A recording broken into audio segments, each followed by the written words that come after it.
commentary YouTubers, either leafy clones or white guys with annoying voices and a face cam. Commentary Slop can best be described as lazy, derivative, low-effort, frequently uploaded content. Xanderhal did like videos talking about the alt-right. He just sat there and talked to a camera. And then he clipped that and put it onto his channel. What does he mean? What high-effort content has Xanderhal ever done? Isn't that the point of this? It just comes across to me, this guy could have plagiarized the out of this dude. But I wouldn't know because he's not proven it to me. He's just said it's happened.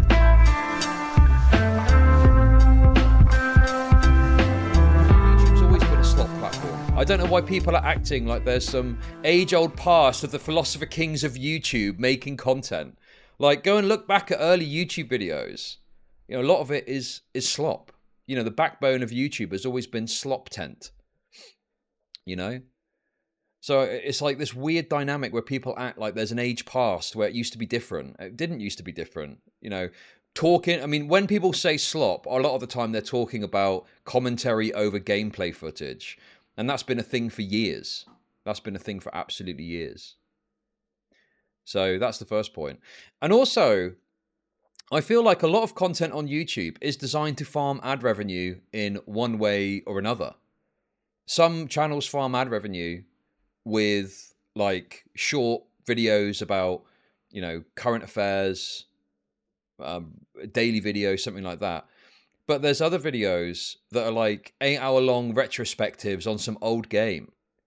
And then, I mean, yes, of course, there's more effort that's gone into the scripting and the editing, but those videos are designed to be played on a second monitor while someone is playing a video game, because it's unlikely that people are watching and sitting and viewing an 8-hour video from start to finish. Maybe they break it down a bit, perhaps, but oftentimes they're for the second monitor whilst you're doing something else, playing a game as like background noise.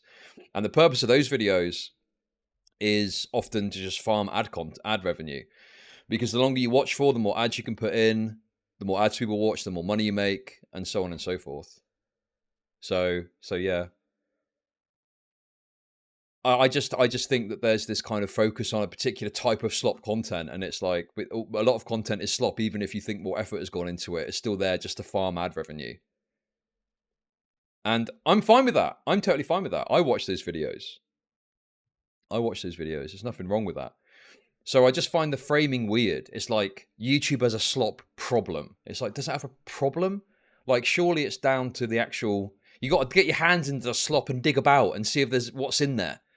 Because sometimes, you know, to me at least, the slop problem comes in when people are lying or spreading misinformation or saying things that are factually wrong about someone.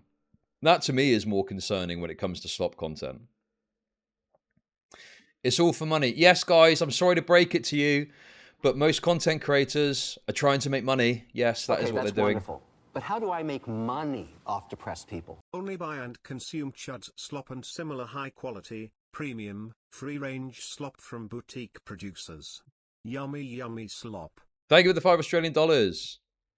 Some people are more honest about it than others, but everyone here is trying to earn a crust from AdSense, sponsorship deals, you know, whatever means they can do so. Patreon's obviously another example of this. Don't forget to subscribe to the Patreon, guys. And that's fine. That's totally fine. I don't think there's anything wrong with that. I don't think there's anything wrong with making money off of your content. And yeah, I don't think it's a problem as such. I think if people are doing it badly and lying and making stuff up and not doing research, that's wrong. But I don't think it's a problem fundamentally, really. Thank you for the $2. Appreciate it. And, you know, creators are often at the sharp end of this criticism when it comes to these types of content, which is fine. Listen, we've all got broad shoulders. We can take it, okay? But people fail to miss the point, I think, that it's not just about the creators. You've got YouTube at the top end that implements and puts in place certain aspects of his algorithm, you know, that creators then have to adhere to in order to continue to make money on the platform or, you know, whatever it is. And then viewers respond to that by clicking on and watching the content, which then creates a cycle where YouTube implements something, YouTube creators follow that, viewers click on that, and that reasserts the fact that YouTube want to do that. It's like a cycle at that point. So you're just going to do what the market wants you to do, and that is governed often by a change that YouTube has made. So it's like, yeah, shit on creators by all means. You know, it's a great time had by all. But if there's other dynamics at play here that go beyond just, you know, oh yeah, it's the creators, man. The creators are just doing this thing, and it's like the creators are often doing the thing because YouTube has changed something, and that then is responded to positively by the market. So it feeds into this cycle, you know, and it's like, yeah, that's just. I don't know, dude. I mean, if you don't like it, that's fine. Okay, I get that. wonderful. Try and find But creators how you do do I like, make but money it's kind of off a depressed cycle, people? really, that you can't really Better stop. to be grifted to by someone honest who will call you regarded to your face, rather than just thinking it and laughing at you behind your back. Thank you for the super chats. So yeah, I guess that like just the framing in and of itself, I've got a problem with. I've not heard his arguments yet. I've heard some clips and stuff, but I've not seen the full video. But I just find framing the whole thing as a problem. It's like it's not really a problem. It's just the way the market works. And if you don't like it, you got to find the stuff that you do like. I think it's more specific what the problems with it are when people are, you know, lazy in terms of not researching, getting basic facts wrong. Or another thing that I saw Nicholas Diori on Twitter point out, where people will edit a story in order to placate a popular narrative. So they're not lying explicitly. They're more kind of like lying by omission. And a good example of this is when, who was it? Was that, I can't remember the name of the person that did it, but someone edited out or didn't include,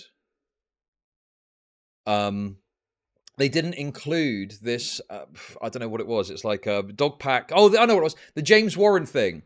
They specifically did not include the claim about the domestic violence in the same person, right? You know what I'm talking about, don't you? Do I need to explain further? I think you understand. The Pegasus guy didn't include the absurd argument that Dogpack made about James Warren domestic violence case. Right. That's what he didn't include. And so to me, it seems fairly obvious that the reason that he didn't include that is because it caters better to the popular narrative of Mr. Beast bad, rather than just going, okay, well, here's the contents of the video. Here's what I agreed with. Here's what I disagreed with. Because that creates a point where he knows that people are going to be like, oh, you're not shitting on Mr. Beast for 10 seconds. You should shit on Mr. Beast more. Okay. Let's have a little look. Let's have a little look at Raymundo and see what he's got to say for himself. Let's have a little butchers. Let me start off by saying that YouTube can be a very, very profitable platform if you play your cards right. There are respectable ways to make a living on the platform, and there are less respectable ways. This results in sort of metas that creators follow. Okay, respectable according to who? Oh, no, some fucking retard doesn't think the wire money is respectable. Oh, no, what am I going to do? I just checked my bank balance and I don't care. What the fuck? Okay. This idea that there's like a respectable way to do it is so stupid, man. Some of these require a lot of work. For example, in 2021, when icebergs dominated YouTube, many creators started making videos in that format and were very, very successful for it. However, Wait, hold on, what's this? Platform, and there are less respectable ways. This results in sort of metas that creators follow. Some of these require a lot of work. For example, in 2021, when icebergs dominated YouTube, many creators started making videos in that format and were very, very successful for it. However, to make a good iceberg video, a lot of research and effort was required, leading to many people to hop onto the bandwagon, but in result they produced some pretty decent content. Schizo for thinking a lot of the hate around slop that ignores video essay slop is only because the video essay community is heavily trans lol. I don't know about that. I don't know this Raymundo person, so I'm not sure if they would be concerned about that. But I mean, yeah, obviously there's a lot of things that you could refer to as like slop or be critical of as like a bad way to make a living. But it does seem like this video's got a particular focus. I guess, well, it depends on the iceberg, I guess. I mean, there's some things which are going to be easier to make an iceberg on, and there's going to be more present as being able to find it, and there's going to be other stuff which is going to be more complicated and difficult to make an iceberg on. I don't know. However, recently, a genre of content has become incredibly profitable. But unlike iceberg videos, these videos have zero value in terms of entertainment, information, or quality. Picklington became a member. What? Picklington celebrates 10 months of membership. I love YouTube Slopdent. Inject it into my eyes and ears.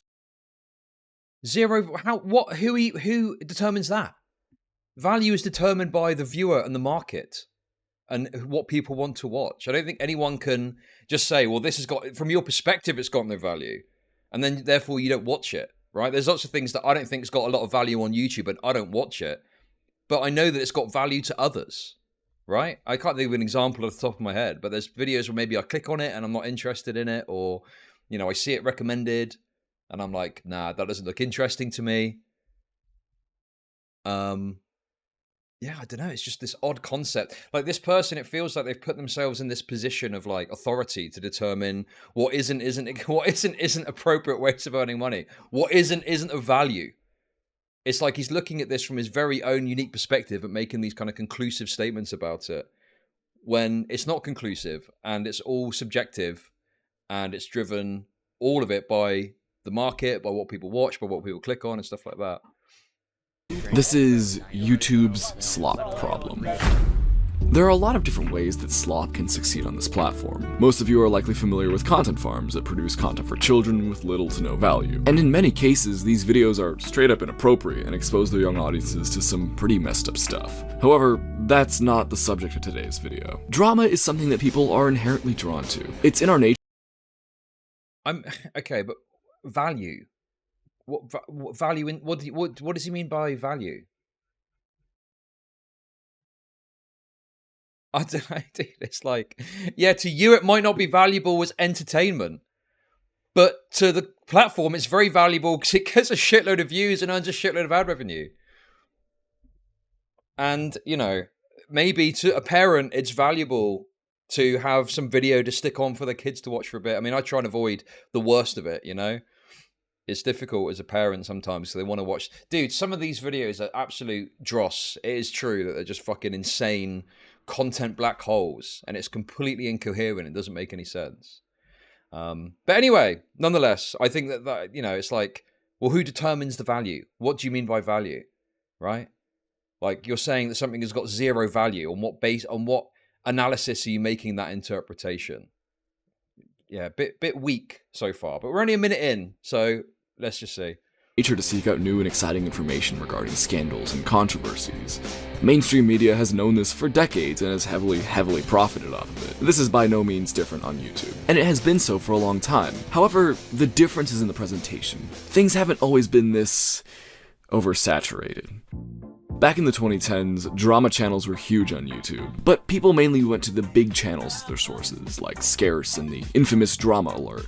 Those were the two titans of YouTube drama commentary. Beneath them were the commentary YouTubers, either leafy clones or white guys with annoying voices and a face cam.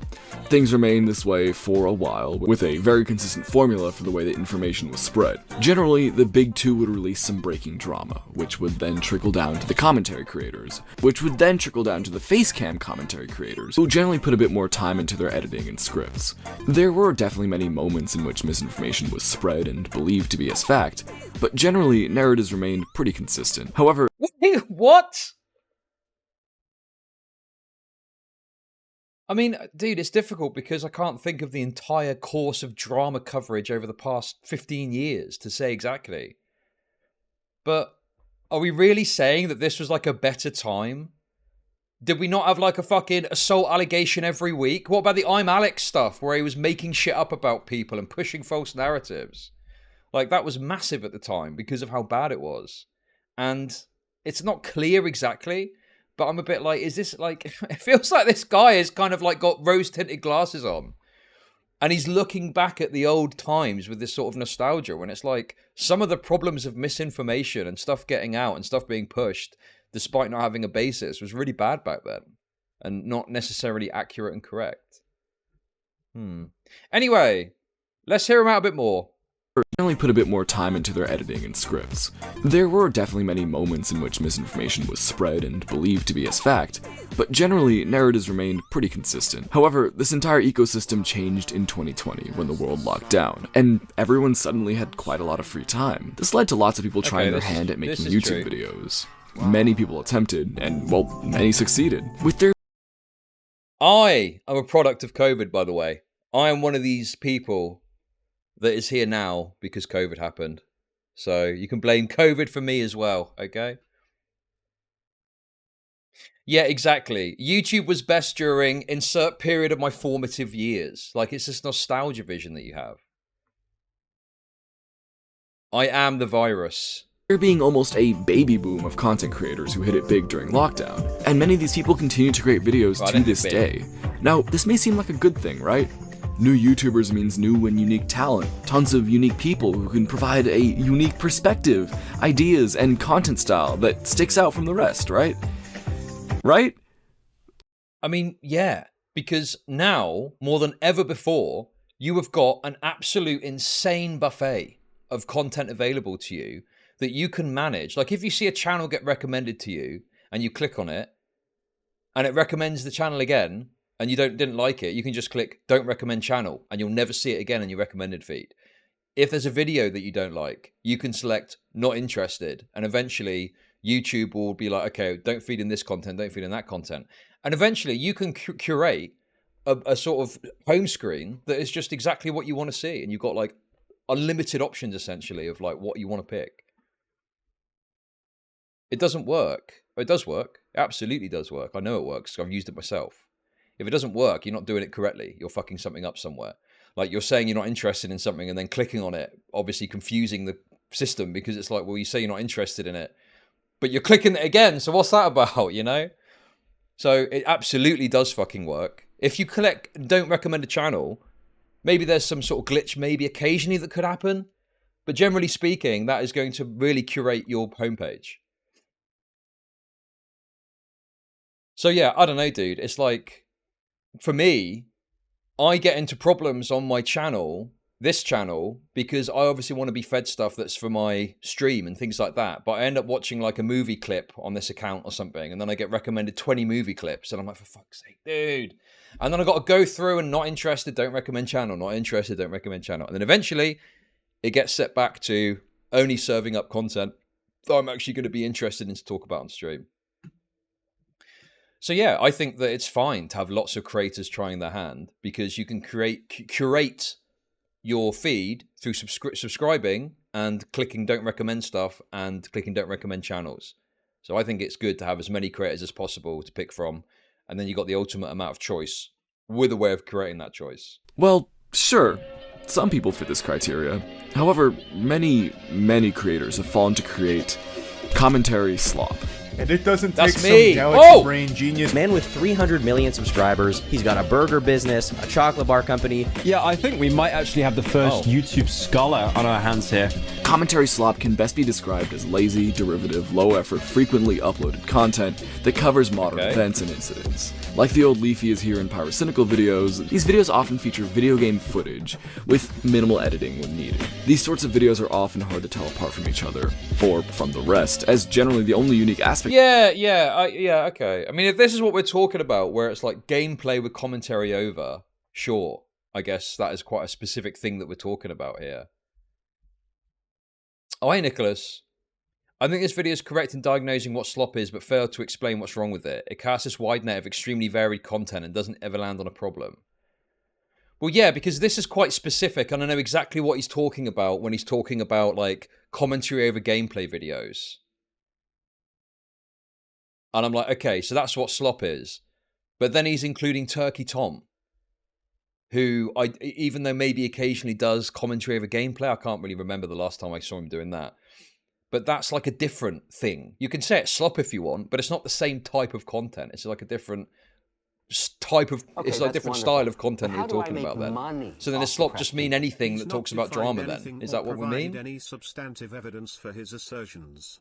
This is lazy self-referential slop, as ironic as that is to say. Thank you for the super chats. So I don't know, dude. It's like, okay, so we're talking about, you know, commentary channels, gameplay video, presumably recording a fucking commentary track in 10 minutes, slapping it onto gameplay and putting it out. That's what we're talking about, is that right? But then we got Turkey Tom in there. That's not what that is. And then we got Moist Critical, who, sure, I can see why you would call that slop, but that's not what this is either. Like, that's a different form of video again. So it just feels like everything is getting categorized as slop when it's like, well, how are we going to find out what the problem is if you're naming, like, even there, 3 different creators who do 3 different styles of content and you're just calling it all slop? Anyway, let me listen again.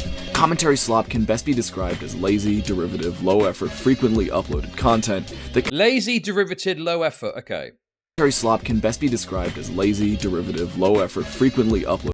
Lazy, derivative, low effort, frequently uploaded. Well, that to me would specifically describe, especially with his comments after, these gameplay commentary channels, the daily commentary videos. But then he seems to include people who I don't think are doing lazy, derivative, low effort, frequently. Well, frequently uploaded, sure. But I don't know if Turkey Tom is lazy, derivative, and low effort. I mean, maybe if you wanted to argue that his, stream clips or something are. But on Tom Dark now, and on his main channel, he does, like, edited videos about topics.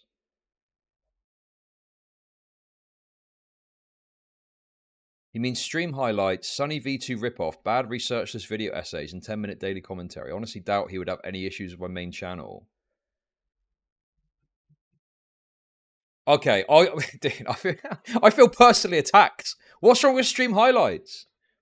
What's wrong with stream highlights? Obviously, that's all I do, because all I do is stream. I don't make videos. But, like, what's the problem with stream highlights? I honestly don't see what... I understand if you want to call it... No, to be clear, if you want to call stream highlights slop, I accept the slop label. I accept the slop label, okay? Call me a slopper, by all means, okay? Because that makes you pigs.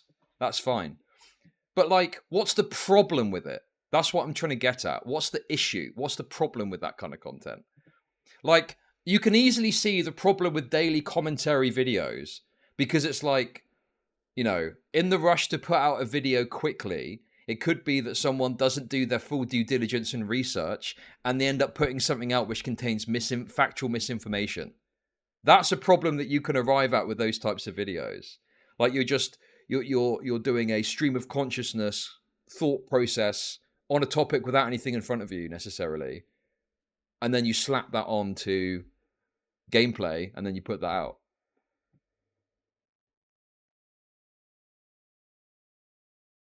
Like, yeah, I don't know, dude. I just feel like we're casting a very wide net. And I think rather than just cast this wide net and go, all of this is slop and it's a problem, maybe he gets into it. But why not talk about the specific issues and challenges with this type of content? That, I think, is way more interesting than just going, well, all of this is slop and it's a problem. Like, what about the specific issues? Why not dig into that a bit more? Anyway, let's continue. Content that covers modern events and incidents. Like the old Leafy is here in Pyrocynical videos, these videos often feature video game footage with minimal editing when needed. These sorts of videos are often hard to tell apart from each other, or from the rest, as generally the only unique aspect about them is the voice of the creator, as the actual content is very, very cookie cutter. Another genre of commentary slop is stream clips, which are often even lazier than the videos mentioned prior. These Yo! It's our boy Hunter! Dude, it's so crazy to see Hunter Avalone included in this. Why is Hunter... Where the fuck did Hunter go? Anyway, he's going to explain what the problem with stream clips are. Let's see. Let's have a look. Stream clips listen from each other, or from the rest, as generally the only unique aspect about them is the voice of the creator, as the actual content is very, very cookie cutter. Another genre of commentary slop is stream clips, which are often even lazier than the videos mentioned prior. These stream clip videos generally consist of a content creator who has already grown a sizable audience on their main channel, where they put a lot of effort into their content, which has led them to grow a loyal fan base. Well, I did it the other way around. Well, I've not really built a sizable audience. I mean, I don't know. 1,000 viewers is pretty good, okay? But I mean, I didn't do a YouTube channel and do videos and then come out of it the other end with a stream audience. I just streamed and built up an audience through streaming. Thank you very much for the super chats. Also, does this apply to Xanderhal? Xanderhal was streamed from the start. He did a few edited videos where he spoke about stuff. But I feel like his growth came from streaming initially rather than making videos. I don't think this is correct for Xanderhal. Wait, dude, I'm fairly certain that Xanderhal came up from streaming. Yes, he made a few videos, but I don't think his success and growth, at the time at least, is a product of him making main channel videos. Who will just kind of watch anything that they do. This leads them to live stream on either Twitch or... Wait, hang on, dude. These stream clip videos generally consist of a content creator who has already grown a sizable audience on their main channel, where they put a lot of effort into their content, which has led them... Xanderhal... Wait, put a lot of effort into their content. Dude, Xanderhal did like videos talking about the alt-right. He just sat there and talked to a camera. and then he fucking clipped that and put it onto his channel. What does he mean? What high effort content has Xanderhal ever done? What is he on about? Why is he including Xanderhal in this? Them to grow a loyal fan base, who will just kind of watch anything that they do. Okay, case in point, again, Xanderhal, not true. Not true. Xanderhal, dude, he's wrong about this. He's presenting Xanderhal as an example, but he's wrong. He's totally wrong. It's not true that people will watch whatever Xanderhal does. In fact, I'm fairly certain that Xanderhal has had a reduction in audience numbers over the past however long. You know, I don't think that Xanderhal, in terms of his live streams, is particularly sailing pretty. What's the name of that website that you can use to check live stream numbers?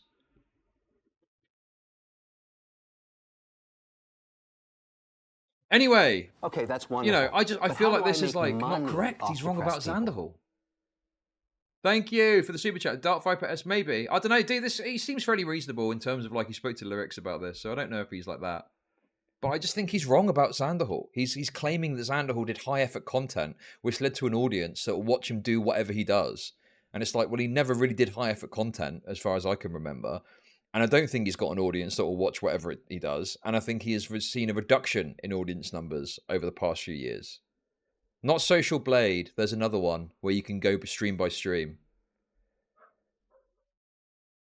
Bro, I just feel like he's including Xanderhal in this. And it's like, have you actually looked at Xanderhal? Do you know who Xanderhal is? Have you looked at his content? Because I feel like you don't know who Xanderhal is if you include him in that example, because he's not an example of that. He's an example of someone who's a streamer whose primary content has always been stream clips, I'm fairly certain. At least in the time that I've known him. This leads them to live stream on either Twitch or YouTube.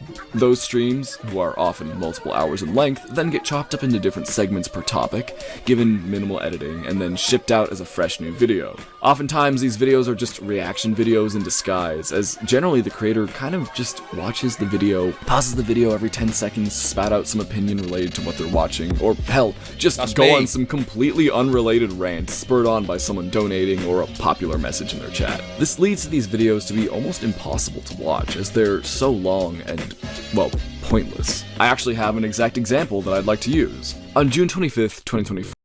Hey, it's my birthday.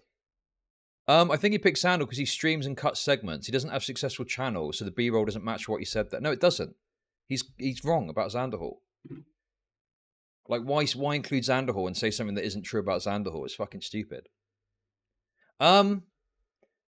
Yeah, bro, sure. Yeah, there's some videos are like that. Some of my videos are probably like that, to be fair. But I think generally speaking, you know, it's like, if you constantly just watch stuff that you agree with and you put that out as a segment, I can understand seeing very little interest in those types of videos. But I feel like if it's responding or reacting or talking about specific points that they're making and responding to those and giving your perspective on it, I think there's more value in that. But I mean, I'm biased, obviously. I'm a reactor, I guess. But yeah, I don't know. It just seems like he doesn't like that particular type of video, which is fine. But he's turned it into this kind of criticism. When it's like, what is the actual problem? Like, it seems like you just don't like the content. Fine. Well, you don't have to watch the content. But what is the actual problem with it? What is the actual issue that you've got to raise with it, beyond you just not liking it personally? I released a video about the word unalive and the absurdity of self-censorship. Since negativity thrives on this platform, the video did really, really well, and was seen by tons and tons of YouTubers, including the one and only Pyrocynical. For those unfamiliar, Pyro is a YouTuber who's been actively making videos for a long time, with him originally making Leafy is Here gameplay commentary style videos, but eventually switched to a more varied content style, featuring both reviews, video essays, and general comedic videos, looking at and riffing off topical subject matter. This show was called A Series of Tubes and was very popular in the late 2010s. All of his videos were pretty well edited and, well, also very entertaining. However, this main channel ended up becoming more and more focused on high-effort video essays, so the commentaries were moved to the livestream channel, which is where most of his content is uploaded today. This content style now includes footage from either a stream clip or an individually recorded video with minimal editing about current subject matters. This content strategy is basically what has won YouTube in recent times. However, my personal experience comes in when— Dude, okay. This is like a very obnoxious thing that people do with this, right? Now, I've not seen many of Pyrocynical's reacts, okay? I've seen a few, talked about some of his stuff or whatever. But they take like a moment where someone is not reacting very much because they're watching and taking something in, and they kind of zoom in on the person, and they characterize the entire reaction as this one moment, where there could be they're just reasonably watching something to assess it or look at it or talk about it. And it's like, well, it feels the impression you're giving here is that they're not really reacting or talking about this. But it's like, maybe they are, and you've just caught the one moment where they're just watching it. And do you know what I mean? It's like, it feels like a bit of a mischaracterization to focus on the point at which they're not saying anything, when there could be other times when they are substantively reacting and talking about it. Yeah, it's like clip chimping a react, exactly. Like if you go back there, you could clip me just watching the video for like, what, 30 seconds or so? And you could do a slow zoom in on me there. Dark Viper did it to me, in fact. I was watching a video, I think it was 4 minutes video, and it was to do with bulbs or something. Because I was trying to find something out for, what was it? The Bored Ape party where they had, which I talked a lot about that and spoke a lot about it and covered different aspects of it and spoke about it. But there's one moment where it just zooms in on me watching a video for like 10 seconds. And it's like, okay, yeah, obviously there's going to be points when you're not talking. You're not talking constantly. You need to find the right balance between letting a point play out and responding, reacting, and talking about it, you know? React harder.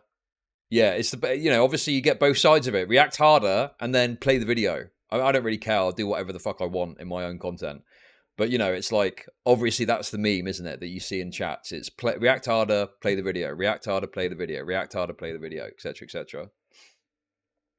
Pyro made a reaction video to my Unalive video, titled TikTok is Changing Our Language. This is an hour 38-minute stream clip of him watching my video, which is only 40 minutes long for context.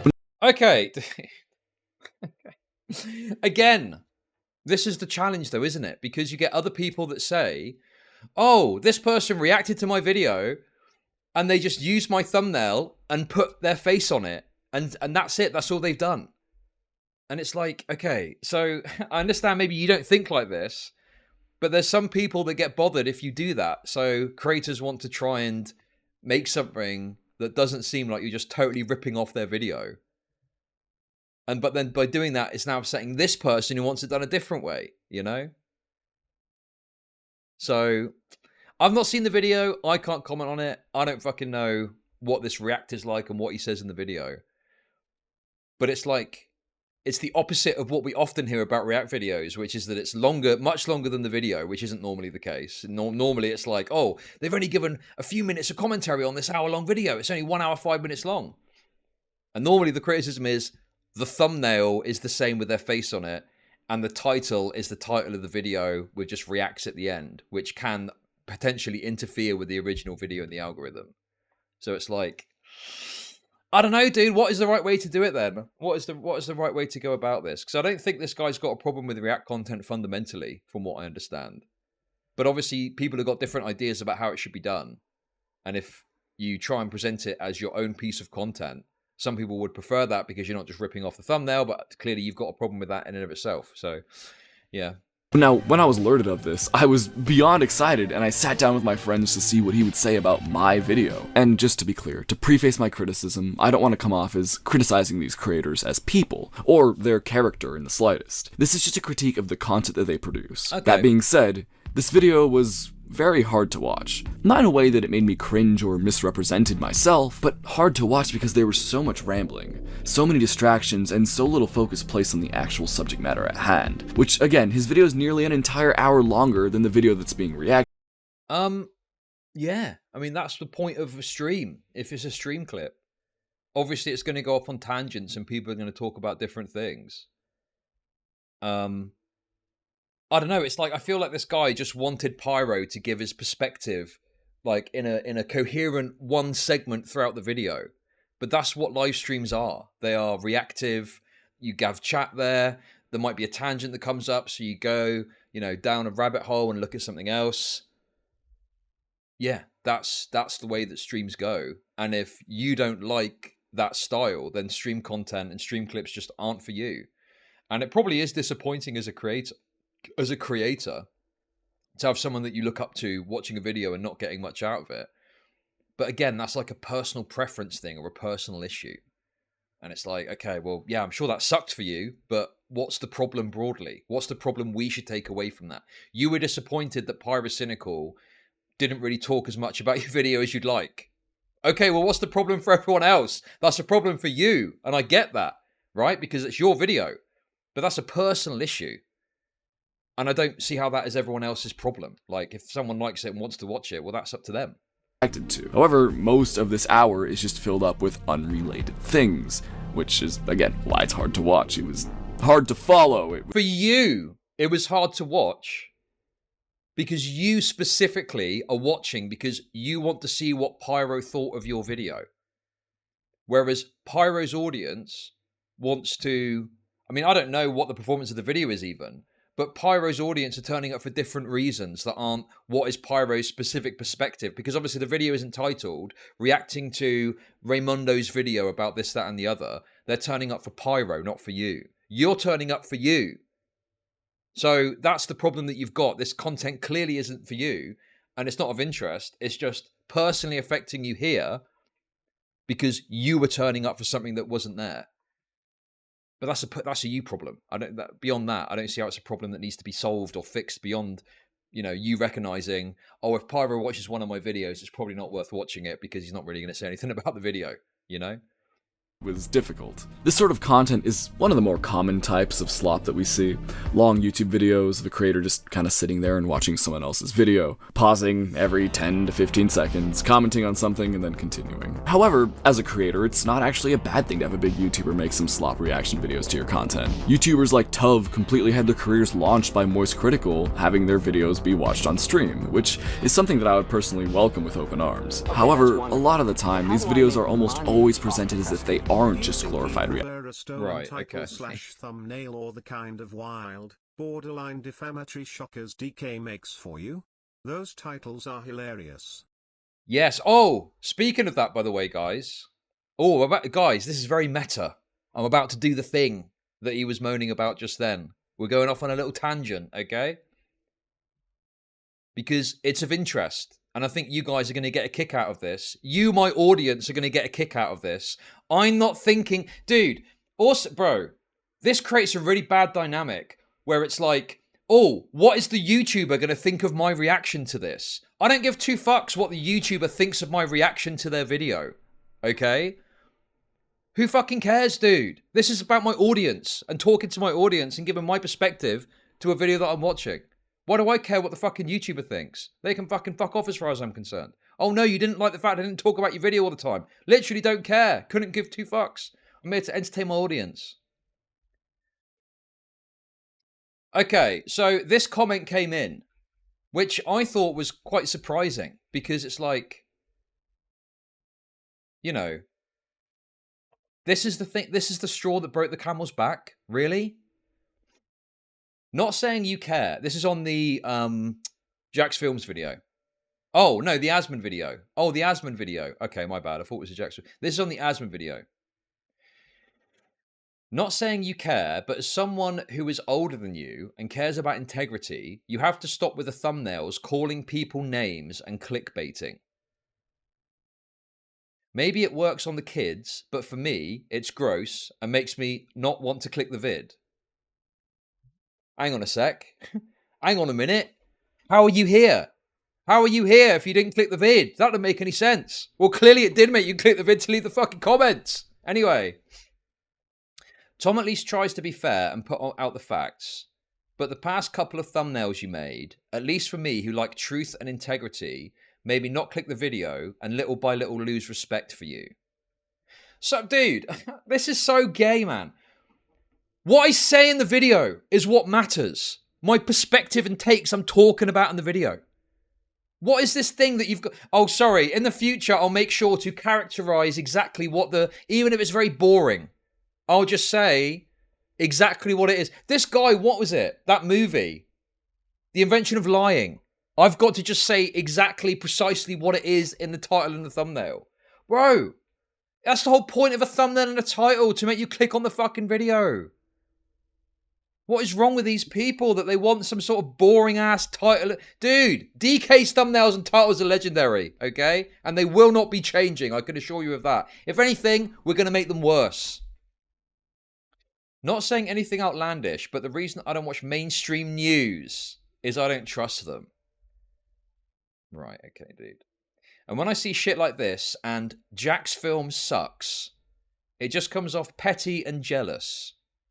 Not a fan of either of them, but you seem to be using malicious language to garner clicks. Huh? Yeah. A lot of YouTubers do that. Is that unique to me? Wait, what is he on about, dude? This is just the norm. Don't go down that road and just give us the facts. You want to talk shit in the video and give us your take on it, that's fine, but the titles come off sad and needy. But the point of a title and thumbnail is to make people look at it in a sea of other titles and thumbnails and go, oh, that looks interesting. What is that? Oh my goodness. Is Bo Black's a child predator? I better find out. Click the video. Go through the video. Oh, Chud is saying here that he doesn't think he's a child predator. Okay, there we go. There's the answer to that question. Bro, what? I just cannot fucking stand people who get so upset about thumbnails and titles. How do I make money off depressed people? Bro, it's designed to be provocative, to click. What does it matter? Why do people get so upset with thumbnails and titles of videos? I literally could not imagine a world where I'm getting bothered by what titles and thumbnails of YouTube videos are. Like it's there specifically to make you click on it, and then the content's there for you to watch. What is going on? Reaction videos with vague and interesting titles. Oh my god, Spinal BJ, you're getting banned! You fucking pedophile! Yes, because, yeah, funnily enough, there are some exceptions to that, certainly. Like putting drawn child on a thumbnail. Yes, I do think that's a point of difference. Yes. Of course. What are you on about, dude? I can't ban him. He's become a character at this point, but fuck me, dude. The hypocrisy hunting is out of control.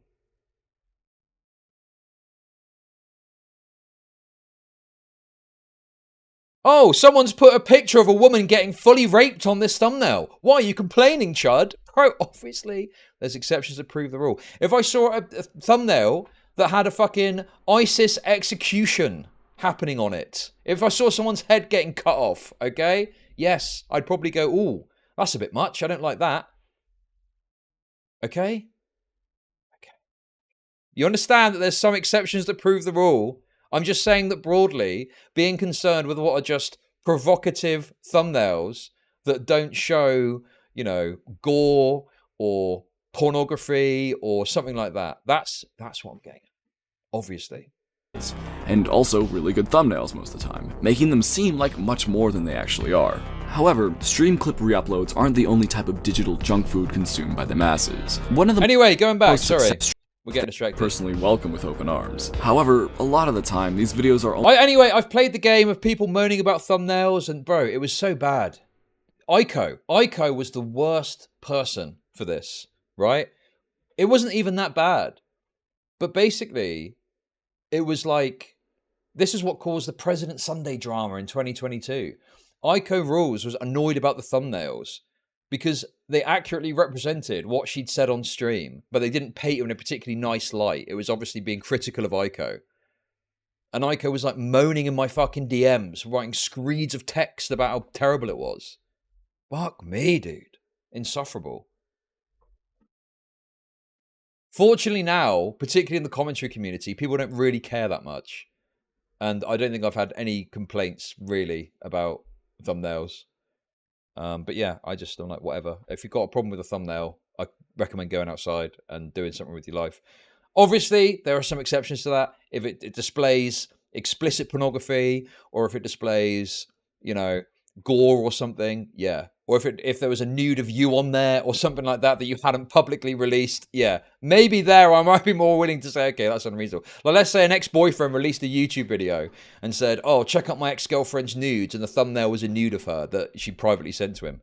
Yeah, okay, there we go. We found some examples where I would agree with you that it's reasonable to be bothered by that, okay? But those examples are very narrow and do not compare to what a lot of people tend to be concerned with, which is like, provocative, spicy presentation, Which, anyway, it's not actually a bad thing to have a big YouTuber make some slop reaction videos to your content. YouTubers like Tuv completely had their careers launched by Moist Critical having their videos be watched on stream, which is something that I would personally welcome with open arms. However, a lot of the time, these videos are almost always presented as if they aren't just glorified reaction videos with vague and interesting titles, and also really good thumbnails. Okay. I mean, I just think it's probably preferable for this because it makes it less likely that it would interfere with the original video in the algorithm. I don't know. I think it's more reasonable that you create your own thumbnail and title, rather than just have the full original thumbnail with your face on the side of like, I don't know. I think that's probably reasonable. I think you can include the original thumbnail if you want somewhere. But what I'm talking about, you know what I mean? Where it's just literally the original thumbnail in full. They've copied it precisely. And then it's just like that. Most of the time, making them seem like much more than they actually are. However, stream clip re-uploads aren't the only type of digital junk food consumed. Okay. So let's say that happens and someone clicks on the video and they go, oh, this is a reaction. If you want to watch the original content, you can just look it up and watch it. I'm sure lots of people do. They see the reaction and they go, oh, I don't want this fucking loser in the corner talking over it. Let me go and find the original. And there we go. You're laughing, aren't you? By the masses. One of the most successful genres are commentary drama channels. To make a brief distinction, there's a difference between commentary channels like Scott Kramer, Eddie Burback, or Denny Gonzalez. Who the fuck are they? Thank you for the $2. Dude, this just sounds like... That's not the case for these channels that I personally like and I'm subscribed to. Difference between commentary channels like Scott Kramer, Eddie Burback... Oh no, he's not subscribed to that one to be fair, but he has watched their videos. Okay. Or Denny Gonzalez. Okay, he's not subscribed to all of them to be fully accurate. Who even are these guys? I've never heard of them before. Not to say that they're not a big deal. They're much bigger than me, but are they really drama commentary channels? Tech products that should not exist. Croc, this movie altered my brain chemistry. Boomers getting tricked by AI on Facebook. It just again feels like these are channels that I like, and so these are fine, but here's some channels I don't like, and they're a problem. Creators like this are often regarded as commentary channels, but a different commentary from what we're discussing today. It's a bit confusing, but, just stick with me. Drama... It's a bit confusing. Okay. Oh my god! Look, lyrics getting referenced. Commentary channels often upload on a near daily basis, covering the topical news in online culture. They almost never cover anything other than controversy and scandal, though, since mass audiences don't seem to care for stories regarding anything positive, right? These channels are often in a mad dash to be the first to cover something topical, whether or not their information is correct. Hey! Yo, it's the fucking SpongeBob meme. Yo! These channels are often in a mad dash to be the first to cover something topical, whether Yo! It's a SpongeBob meme. That's me. There I am. What's the problem with lyrics, though? Lyrics is fine in the way he covers stuff. He's got to focus on accuracy and correctness. But what's the issue with lyrics?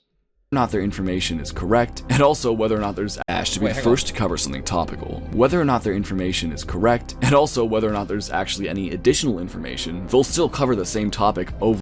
Wait. Why is lyrics getting paid? What? Wait.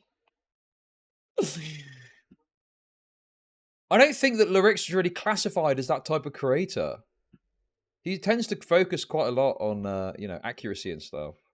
Anyway, nonetheless, now we're on to one where he's probably got more of a point, right? Over and over and over and over and over and over again until they can no longer profit from it, leaving them to switch up to the most hot topic. These channels come in all shapes and sizes, with legacy YouTubers like Moist Critical and some ordinary gamers being at the top of the quality food chain. Beneath them, creators from the 2020s baby boom reign supreme, often being young men with a pretty deep understanding of current internet culture. These videos are often minimally edited, with video game gameplay serving as the majority of their visuals, with it sometimes switching to footage critical to the narrative, or the creator's avatar or profile. Wait, what? Moist Critical at the top of the quality food chain. Huh? Bro, just literally in the last month or so, he got something factually wrong that he shouldn't have gotten wrong. The Sniper Wolf thing. The Sniper Wolf, bro, and that's top of the quality food chain. Getting a factual detail wrong that you should have known about. Oh my god, dude. Bro, this is what happens when you're concerned about people reacting to your video. You end up saying something about them that you shouldn't say. That's crazy that you would say that about Moist Critical when he has literally just been embroiled in a controversy over getting a factual detail wrong.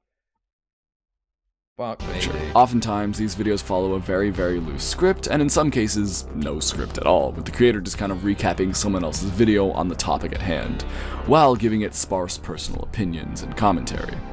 Oftentimes, these personal opinions shared by the creators are the most safe, middle-of-the-road opinions that one could have, as to not piss too many people off. As of the time of writing this, the hot news for the past 2 months has been on Mr. Beast and the many allegations thrown initially against his crew member and longtime friend Ava Chris Tyson, and later direct allegations of neglect, faking videos, workplace abuse, among many, many other allegations, most of which alleged by YouTuber Middle of the road. Middle of the road perspectives. Bro. Okay. I will say this though.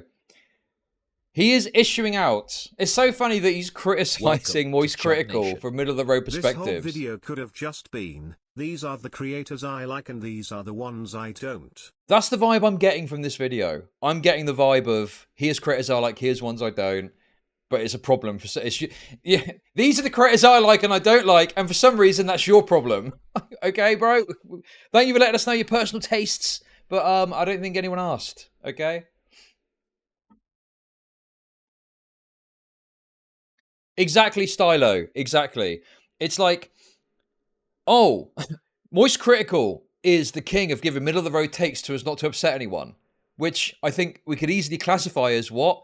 A middle of the road take to not upset anyone. Moist Critical, it just gives a middle of the road take. Yes, wow, how compelling and new information for us. Anyway, Ava Chris Tyson, and later direct allegations of neglect, faking videos, workplace abuse, among many, many other allegations, most of which alleged by YouTuber Dogpack404. Upon all of this news breaking, these drama channels raced to their computers to bang out as many MrBeast cancellation videos as humanly possible, and it absolutely worked. A fantastic example of this drama slot machine in full work is a YouTuber by the name of More Pegasus, which is a second channel to the already immensely successful Pegasus. Not the good Pegasus, that Pegasus. This person has uploaded over 13 videos that all roughly have the same thumbnail, title, editing style, and are all just kinda the same thing. These videos got insane numbers, so obviously he continued to make more and more of these, and has likely made tens of thousands of dollars from these videos. Dude, this feels so surface level, man. It's like, yeah, he made a bunch of videos about Mr. Beast and made a shitload of money off of it, right? Yes. Why is he not talking about the fact that maybe he does, maybe I'm pause Andying. But to me, it just seems far more interesting to get into, like, talking about how Pegasus is like a... Like, remember that video we watched? And I was hoping that Pegasus was going to be like, yeah, man, I don't give two fucks. I'm making shitloads of money, cry about it. But instead, he tried to, you know, do this thing where he's like, oh no, actually, there's new information coming out. And I'm not milking it. I promise, guys. It was a very pathetic video. You know, that seems far more interesting as a sort of thing to look at than just, oh, this guy, he made a bunch of videos about Mr. Beast. Alone. Pegasus claims that he's not milking the situation. Okay, that was a pause, Andy. I'll take the L for that. I'll take the L. Literal seconds away from the take. Okay, I'll take the L for that.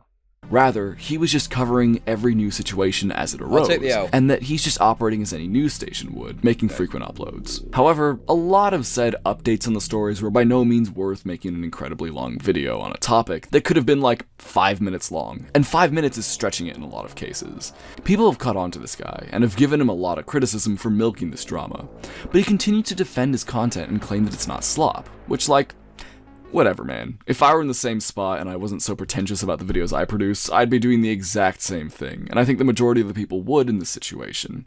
It's more about just kind of admitting that you're milking something. It's fine, you know? Get that bag. It's job, it's money, it's your work. But I will never buy him saying that it's not being milked. However, Okay. I will take an L for that, pause Andy, because he did make that point. That's fair. He's okay with the milking it, it's the denial of it, which I agree with. I think Pegasus should have just been more honest about it and just said, yeah, I am milking it, what of it? But he wasn't. He tried to like come up with this weird excuse that, no, I'm not milking it actually. This is all new updates. No, you don't need to do fucking 14 videos about Mr. Beast, okay? I don't need to do 14 videos about fucking Bo Blacks, but I did because it was entertaining and, you know, the money was flowing. Like, you don't need to cope about it. Pegasus is nowhere near the only person doing this. YouTubers like Turkey Tom, Cheeto, Sensitive Society, Jamari, WestJet, Oompaville, and many others will take a fresh controversy, make multiple videos, always over 8 minutes long or more, of course so they can make more profit from it, and then make a new video every time there's a new piece of information on the drama, no matter how small this new detail. It's like, okay, yes, people are doing that. That is true. People are indeed doing that. But what exactly is the problem with it? Like, you're saying it's a problem. To me, if you're saying people are putting out videos repeatedly on the same topic, it's not my kind of content, so I don't watch it, then that's fine. That's your taste. That's not a problem. But he's calling it a problem. But he's not even saying what the problem is. He's just saying what people are doing and leaving it to us to determine that, oh, it's a problem for some reason. You know. Even though he's not really elucidating what the problem is. Also, exactly. See, Shionhead knows, as an old school YouTuber. Hope you're well. But yeah, it's like, I said this earlier too. The focus is on the creators. Which, obviously, you know, if you want to shit on creators, go ahead and shit on creators.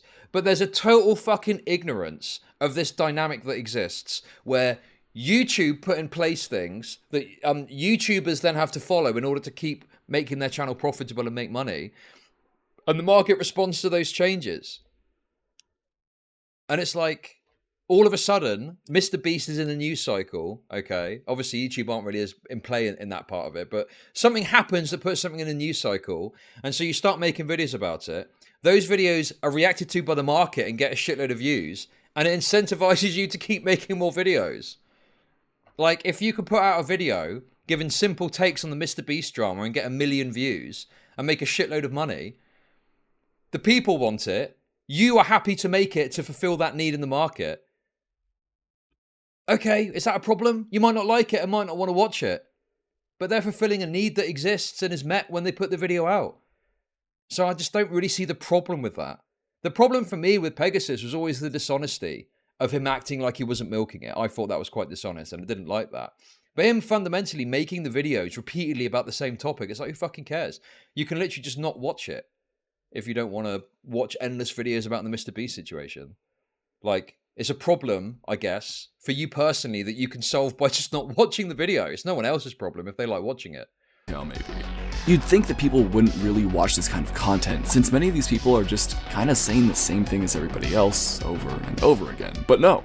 This kind of content is really successful, which is why there's truly so much of it. My best guess as to why it's so popular is that the majority of the audience is on the younger side, leading for their standards for the videos they consume to be lower. What's clear is that genuine factual information is pretty hard to find in this genre, but oftentimes it's forgiven since the videos are usually just a guy talking about things that he heard someone else say. But what about when the creator presents their viewpoints and opinions as gospel? Enter Moon.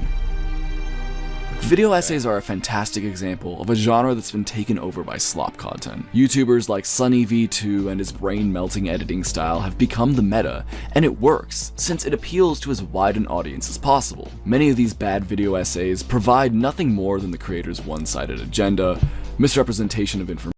Okay, wait.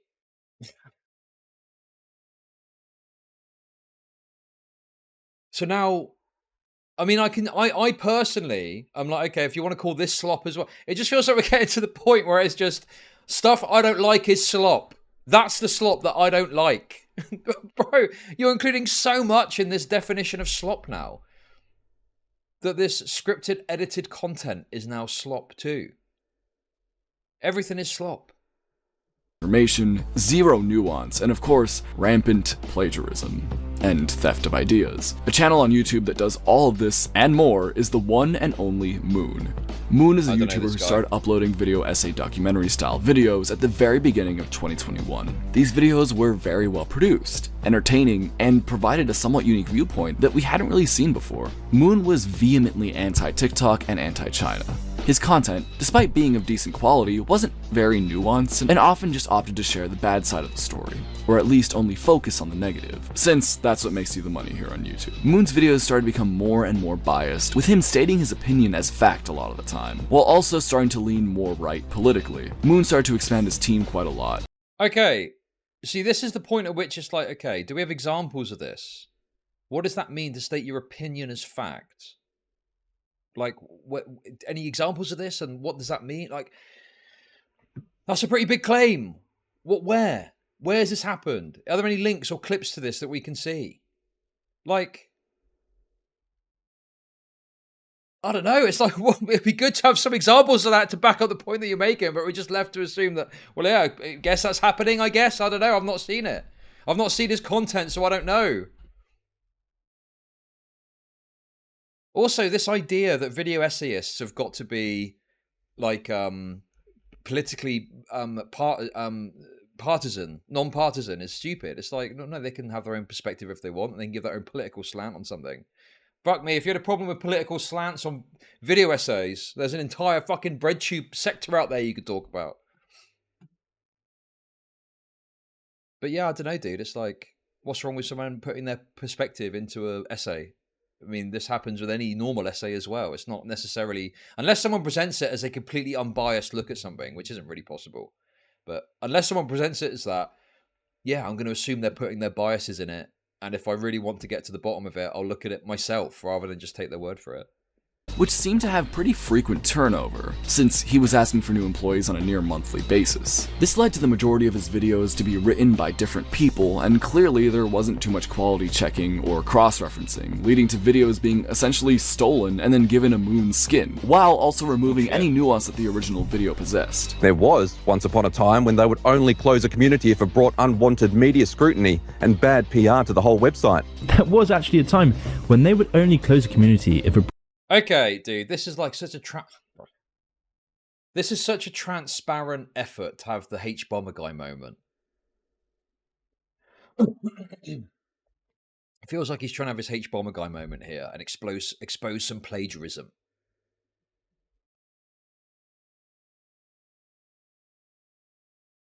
And it's like, it's just out of place. What has this got to do with slop? Also, it just feels very odd to include Moon in this. Like, we're getting to the point where so many different things are getting included in this definition of slop. Okay, so this Moon guy plagiarized. Right. And this is now slop as well to you. Dude, I don't fucking know. This is very confusing and incoherent as a viewer watching this. I'm like, now we're talking about Moon plagiarizing? It seems like we're getting very broad of what we're thinking in terms of slop. Brought unwanted media scrutiny and bad PR to the whole website. Essentially, the process was, a video hits it big and is garnering a lot of discussion and views. Moon sees this video and gets his writers to essentially make the same video, but change it up a little bit. 10 days later, he shits out this Frankenstein's monster video while not crediting or even mentioning the original video that it was inspired by. The tragedy of iPad kids, the disturbing rise of iPad kids. Yeah, I guess, yeah, okay. Seems bad, I guess. I'm just like, I guess, you know, it's like H-Bomber guy without the effort. Because I feel like H-Bomber Guy at least went to effort to show you the plagiarism more explicitly.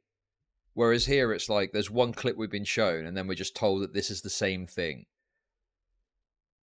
Maybe he shows us some examples, but I'm just a bit like, okay, well, is it? Do we have some examples here? And then profits. Initially, the plagiarism was very, very clear and direct, with Jack Saint's Wonka video being a fantastic example, with the title and thumbnails being so incredibly similar. There are many others that you can turn to, but I believe I myself am a victim to this lazy... Okay. I just feel like we need a bit more than that.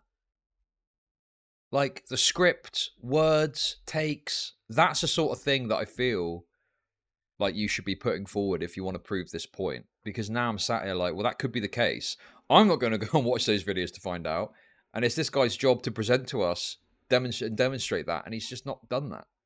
Anyway, maybe he's going to share us with his own video.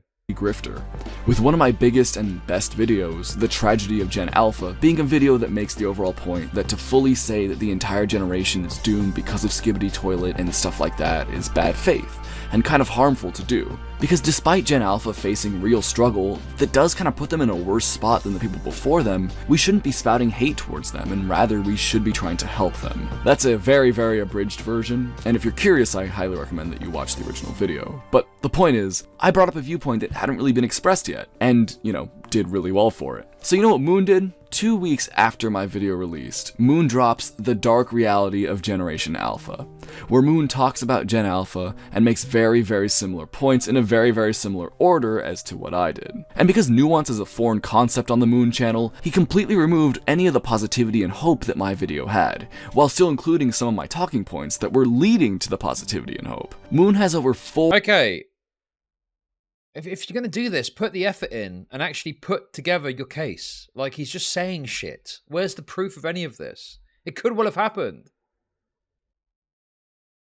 It could well have happened. You might be speaking the pure truth here, but I just don't know because I can't see the examples. Okay, I don't know, dude. I just... Without the effort, I feel it difficult to really engage with this point of pointing out where the examples are. Because he's just telling me that's happened, and I just don't know one way or another. And I'm not in video. Because people can cover the same topic, and it could be inspired by you in some way, but assuming that they're making different points, and even if they're making similar arguments and using different words, I don't really see how that can be plagiarism. The total lack of self-awareness is hurting me. This video is just shallow slop lacking any editorial control or standards. Bomb from Temu Mother. Okay, thank you for the super chat. That's what it feels like. Yeah, he's trying to make his H-Bomber Guy point, but he's not gone into the time and effort of actually, you know, laying it out and presenting it to us. He is the examples that prove the case. But anyway, disappointing segment, I'd say, this bit. 4 full-length videos talking about Gen Alpha, but they're all basically the exact same thing, whining about how kids are doomed and all of the bad evils in the world that are making them doomed, while not providing anything new to the conversation and just spreading fear. He gives no solutions, doesn't try to help. There's truly nothing other than negativity. Bro, okay, so this has turned from he plagiarized me to he didn't say things that I wanted him to say. Like, I didn't like his video and I don't like him as a creator. Dude, it feels like, oh, he plagiarized me, but not enough because he didn't make the same points here that I did. It's like it's an incoherent criticism. He copied me, but he didn't copy these bits. He didn't, oh, dude. Okay, without proof, I don't think this is anything worthy of any sort of consideration. Show me the fucking receipts and I'll tell you what I think about it. But he's simultaneously complaining that he plagiarized him, but not enough. It's retarded, dude. Which is one of the main points against this man. He fearmongers like no one else, only provides one side of the argument, and despite all of that, he treats his word as gospel, literally referring to himself in terms of the Matrix. He has all of this pseudo-intellectualism, and he doesn't even pronounce the words from 1984 correctly. Oh, hey, Raimondo, if you want to hop on after this, the talk, we can do. I'm happy to. I've got to be honest though, I'm not a massive fan of this. Not just because I feel called out, but I think there's some problems with this video. And Oceania has... Oceania? Oceania. Oceania. Not Oceania. I don't know how you can miss this. Are you deaf as well as stupid? Like, come Wait, what's this? on. Correct. He has all of this pseudo-intellectualism, and he doesn't even pronounce the words from 1984 correctly. Oceania. And Oceania. Oceania has. Oceania. Oceania. Oceania. Not Oceania. I don't know how you can miss this. Are you deaf as well as stupid? Like, come on. If you're gonna say everything in the modern world is literally... Wait, hang on a sec. So the example is he's saying he's plagiarized me.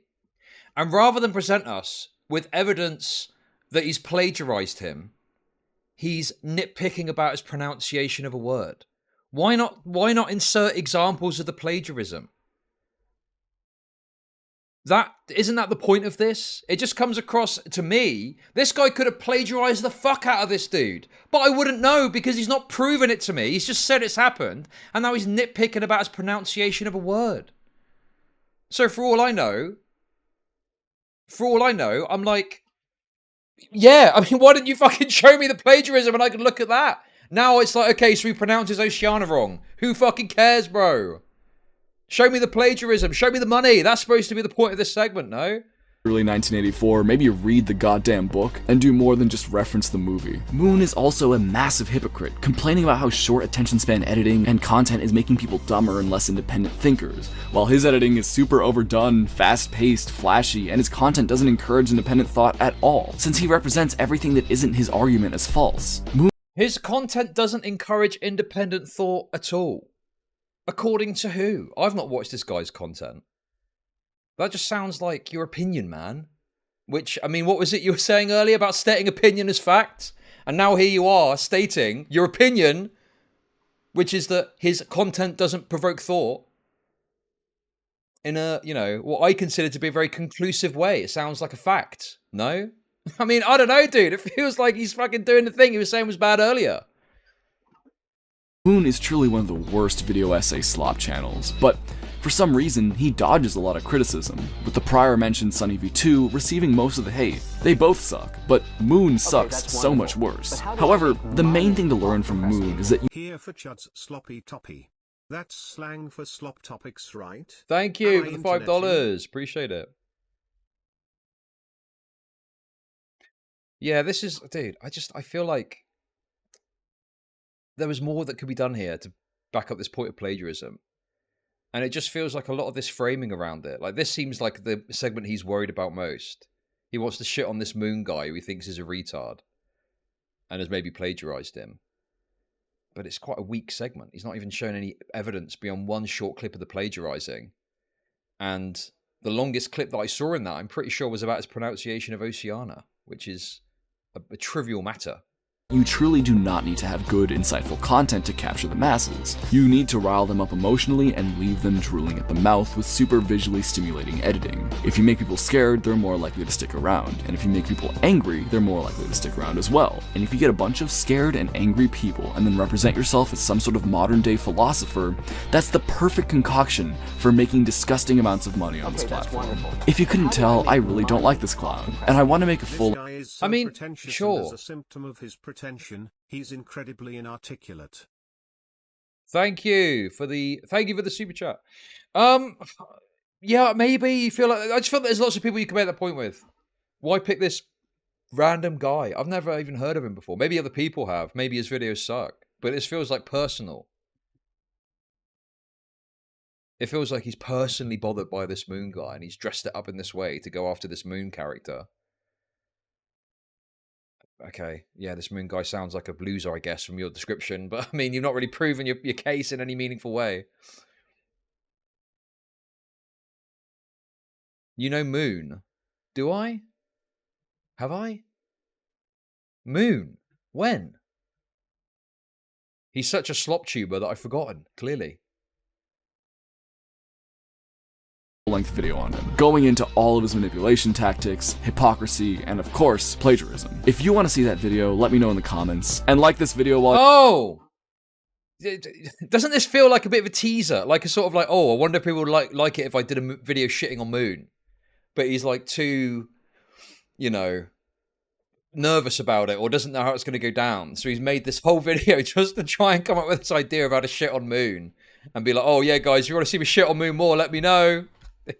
Like this clown, and I want to make a full-length video on him, going into all of his manipulation tactics, hypocrisy, and of course, plagiarism. If you want to see that video, let me know in the comments, and like— Because if you think about it as well, the rest of the video is so badly fleshed out in terms of arguments.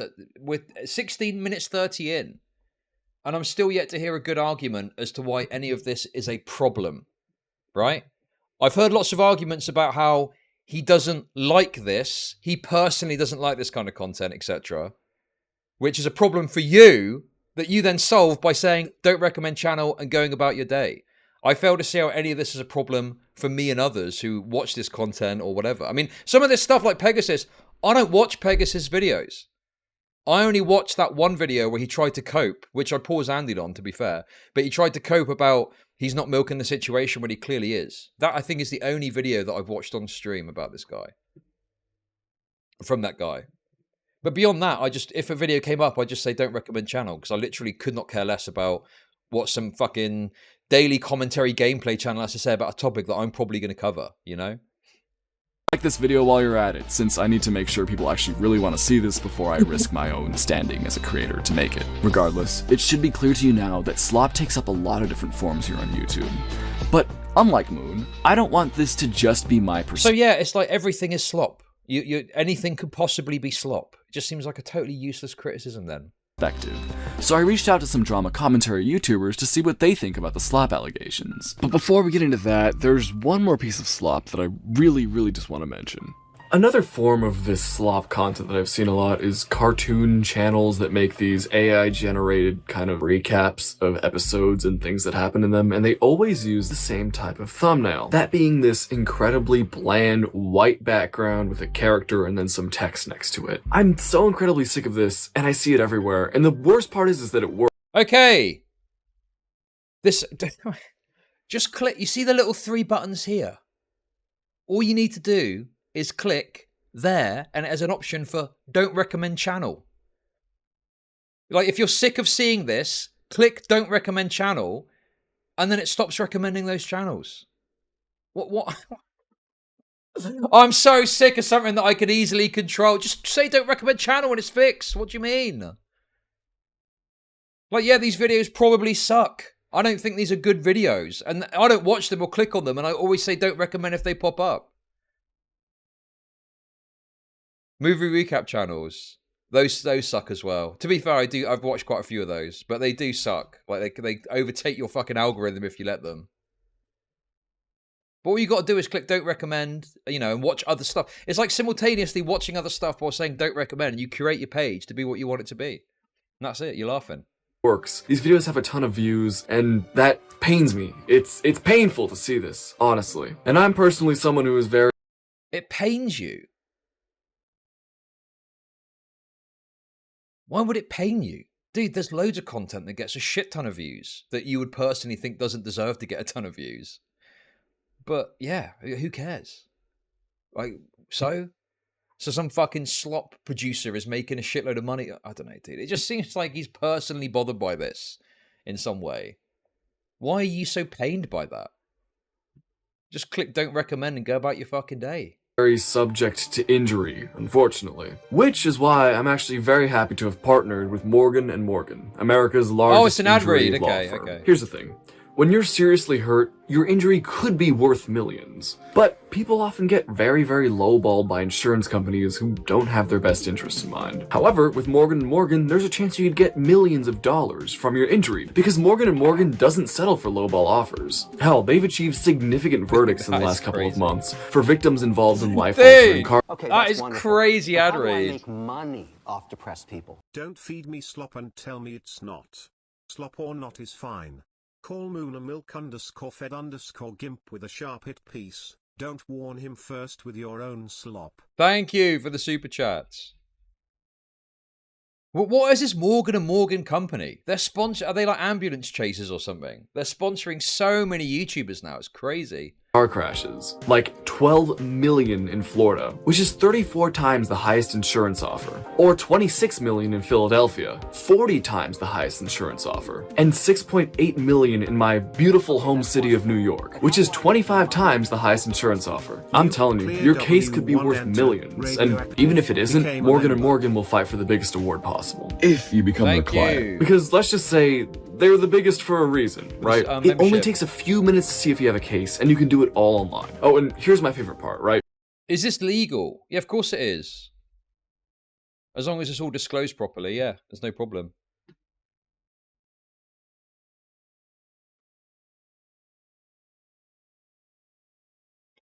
I don't know where the disclosure is on YouTube, but there should be something somewhere that says there's a button that you click when you put your video up that shows that it's a sponsored video. You did do that, right? You did do that, didn't you, Raymundo? Okay, you did do that, didn't you?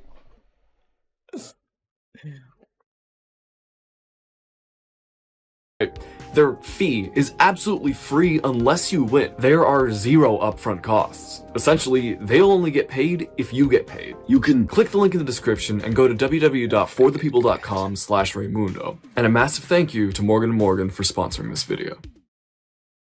Now listen, look, guys, I know people are going to try and draw some sort of hypocrisy. I don't really care about the advert. That's not a problem to me. Taking an ad and running an ad is fine on your video. It's whatever to me. I don't really think there's any hypocrisy or any issue with doing that.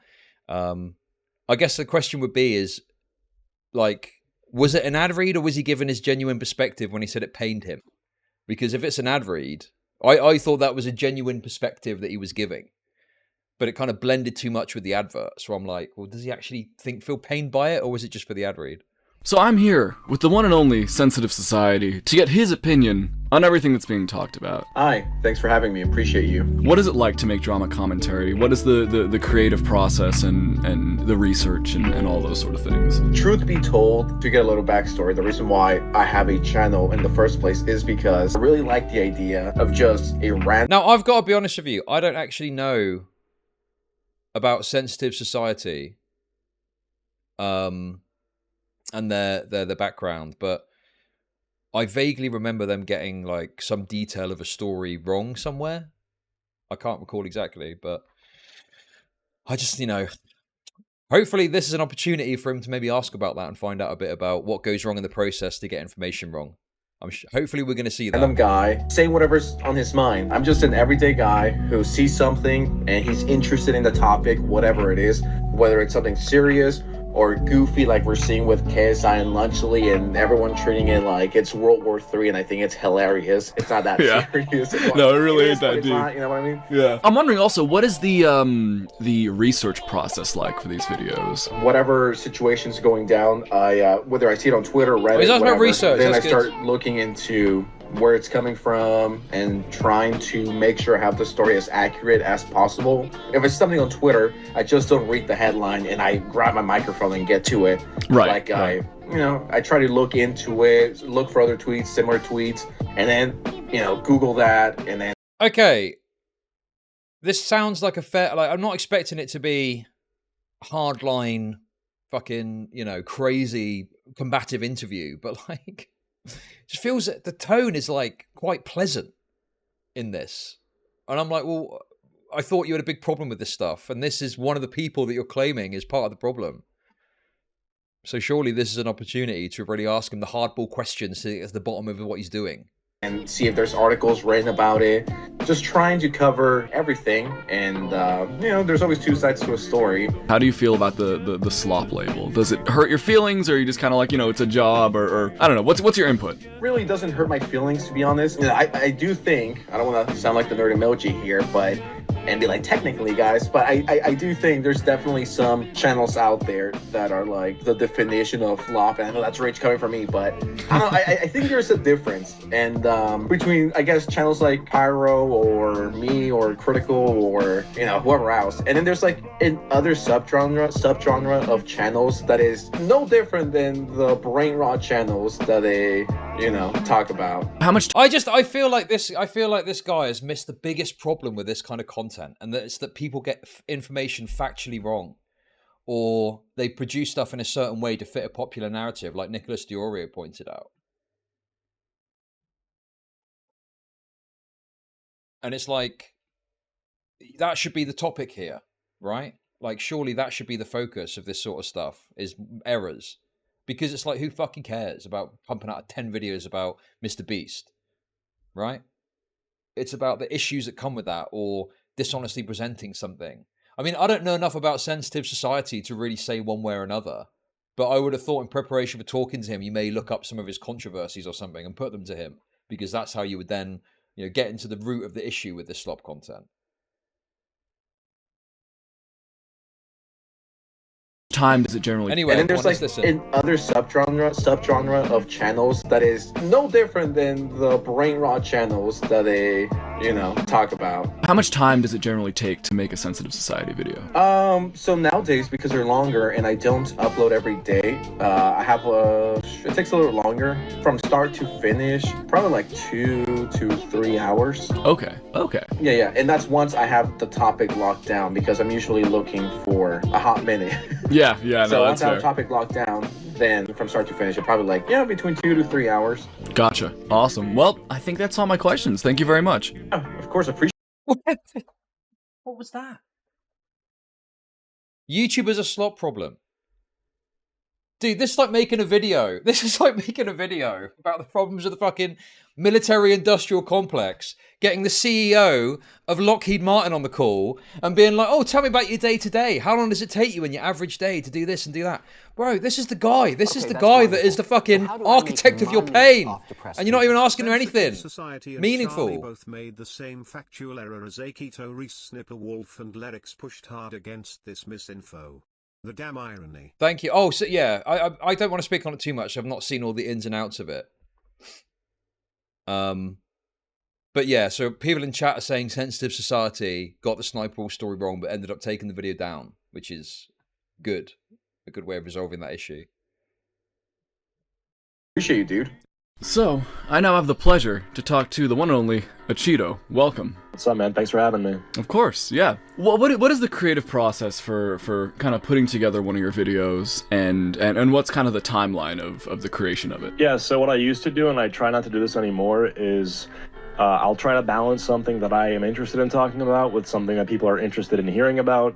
So bear in mind, there was a big drama that happened with Achito getting information wrong about Sniper Wolf and him being like resistant to addressing it and changing it.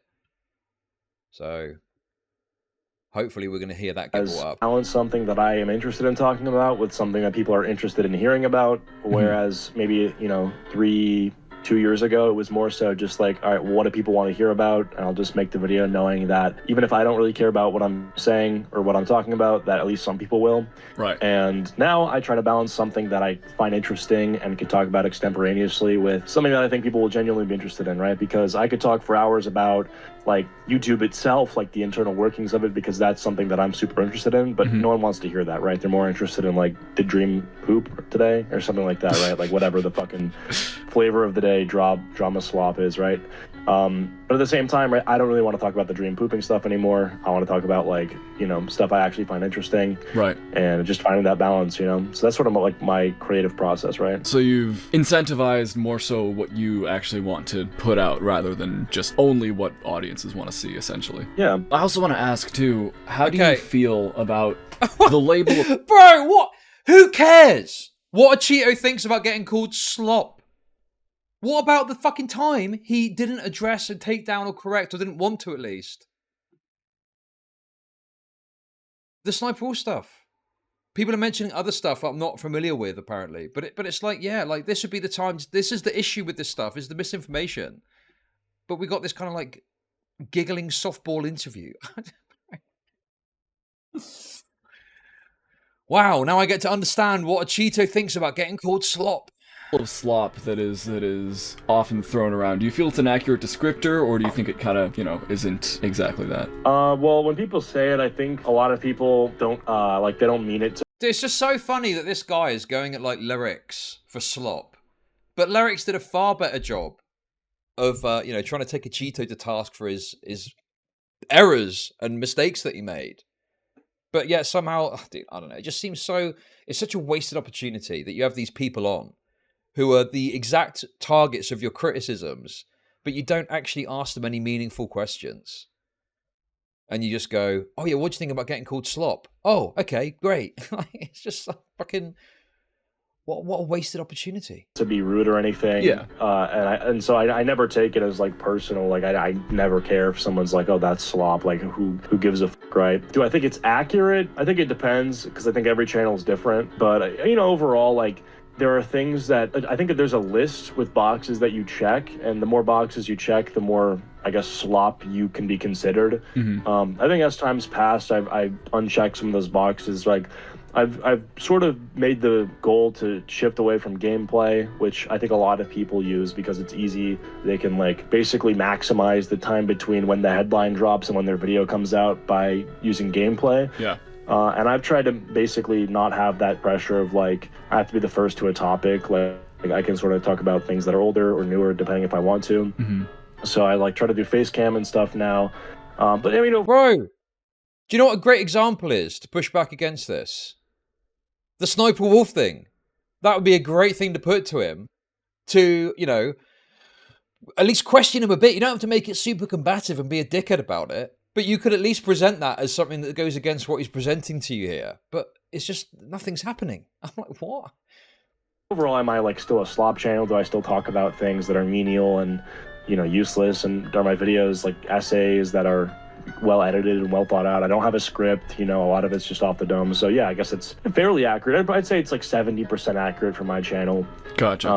Then obviously for some it's like 80-90%. For some it's like 50-40%. But yeah, I mean, I don't care. Like, I don't get offended by it. Mind. Yeah. Okay. Yeah. So it's not out here hurting your feelings and stuff like that. Not one bit. No, I don't give a. Oh, yeah. I'm super concerned about what a cheater's feelings are. Well done for really drilling that point home. Why even include this? This is like worthless. This is totally worthless material. If you're not even going to ask any contradictory or pressing questions to someone. Okay. Good. Because I people think still like it. I mean, like I think the best comparison I've ever heard, and I don't know who made this, but this was actually said about like React content, like Asmongold sort of stuff. Yeah. But I think it still sort of applies to like commentary and whatever, is that it's sort of fast food content, you know? And there's a market for that, like in the restaurant world and the world. Yeah, exactly. It's like, regardless of my personal view on what I think the interview should be based on my view on what the problem with slop is, put it to one side. He's made this entire video talking about how fucking slop's a problem. And he's not saying anything to these guys. These are people who I think, you know, very much. What was the description he gave earlier? He gave like a description, and both these channels fit it to a T. And he's not saying anything to them of any meaningful. He's just checking if their feelings are hurt about this term slop. I personally wouldn't have included these. I'd have done the interviews and gone, oh, okay, I was way too soft on them. I probably won't include them. Or include them and go, oh, yeah, I fucked up here, guys. I don't know. Why include them when you're not even saying anything to them of any importance? Of cuisine, there are places you'll go to on a nice night to get dressed up for your anniversary for, like Michelin food. And then there's 3 a.m. food when you're fucking stoned that you can get on DoorDash. And it's like, you know, they all serve a purpose. It's hard to compare one to another because they serve different purposes. Yeah. And the best way that I can put this is like, there's certain YouTube videos that you're doing a disservice to by watching them on your phone. Like, you should be watching them on your television. Yeah. My videos are not like that at all. They're meant to be watched when you're like on the bus ride home from school on your phone and there's an argument in the background, but you use headphones to drown it out, right? Like, it's not high quality, you know, and I don't care, but it's like, I certainly wouldn't get offended by it. You know, I know what my role is in the YouTube ecosystem. So also, beyond the other points I've made, a cheater is here saying, yeah, it's slop, but that's the YouTube ecosystem. And, okay, well, that should be your point to go, well, no, actually, I think it's a problem because... And then lay that out. But he's not. He's just accepting everything he's saying without question. I thought the whole point was this is a problem, and he's saying to you, oh yeah, the stuff that's a problem is fine actually, and you're not saying anything in response. And I think other people should as well, you know? That's interesting. I like that you know your niche, right? That's a good perspective to have. Great, awesome. Thank you so much, man. I think that's. Wait, what? Is that it? Where's your argument about... Dude, you're saying something is a problem. This guy is saying, that thing that you think is a problem, I think is totally fine, actually. And you're going, yep, well, thanks for that. Where's the argument? Where's the debate? Where's the contention? There should be contention here. There should be contention between the two of you, regardless of whether or not you bring up the Sniper Wolf stuff. There should be contention because you are saying something is a problem. A cheater is here openly saying it's not a problem. So, where is it? There is none. You've just gone, yep, cool. See ya. That's all my questions. I really appreciate it. Bro. Yeah, of course.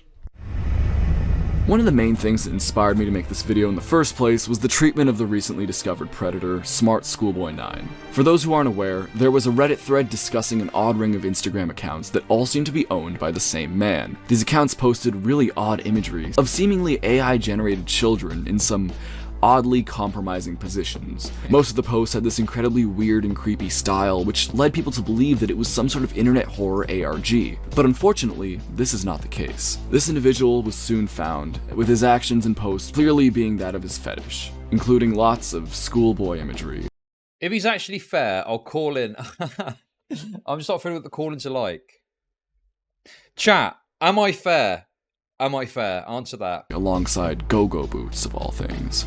This man's actions became more and more disturbing as people learned that he's actually tried to reach out to children and spends time... Listen, I'm happy to talk to you. I will be tremendously fair. You know, obviously, you know, I'm saying all my takes. If you disagree with anything, we can talk about that.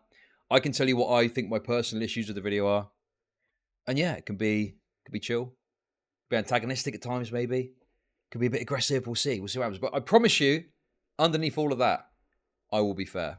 I'm around playgrounds. There's much more to this story, but that's just kind of the main parts of it.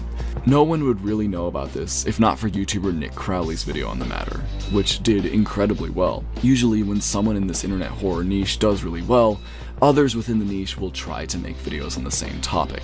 But this time, Nick's video breached the niche, and the story was picked up by more and more people, and eventually the commentary community got a hold of it and started making videos on the topic. Now before I continue, I just want to make my point clear, since this is going to be following my opinion. When it comes to a predator like Smart Schoolboy 9, I don't think it's particularly a good idea for people to talk about him so willy-nilly, like he's just some other... Oh my god, bro. Dude, it's like the most insane, most absurdly hilarious shit you've ever seen in your life, okay? Some fucking guy's petted his face white as a schoolboy and is going, blah, blah, blah. And it's like, don't laugh at that. That's not funny. This is a predator. Bro, I'm not made of stone, dude. This guy's fucking crazy. What am I supposed to fucking do? Just sit there and just solemnly nod along and go, yeah, this is really bad, guys. Yeah, people know pedophiles are bad, okay? I'm going to have a little laugh at the weird pedo, nonetheless. I think it's particularly a good idea for people to talk about him so willy-nilly, like he's just some other piece of internet drama. To me, this kind of normalizes the topic and makes it far less serious. Something that tends to happen a lot when an internet celebrity gets exposed for... Bro, if you want to have it as a serious topic, dude, it's difficult because the Crowley video was quite serious, but the material was so funny regardless. And it's like, I don't know how you do it more seriously, I guess. Well, I think if you were serious about it, you wouldn't make a video and you just contact the police, wouldn't you? I mean, that's all you can really do if you think it's that serious. But yeah. Doing horrible things regarding children is an influx of memes that are made making fun of these people.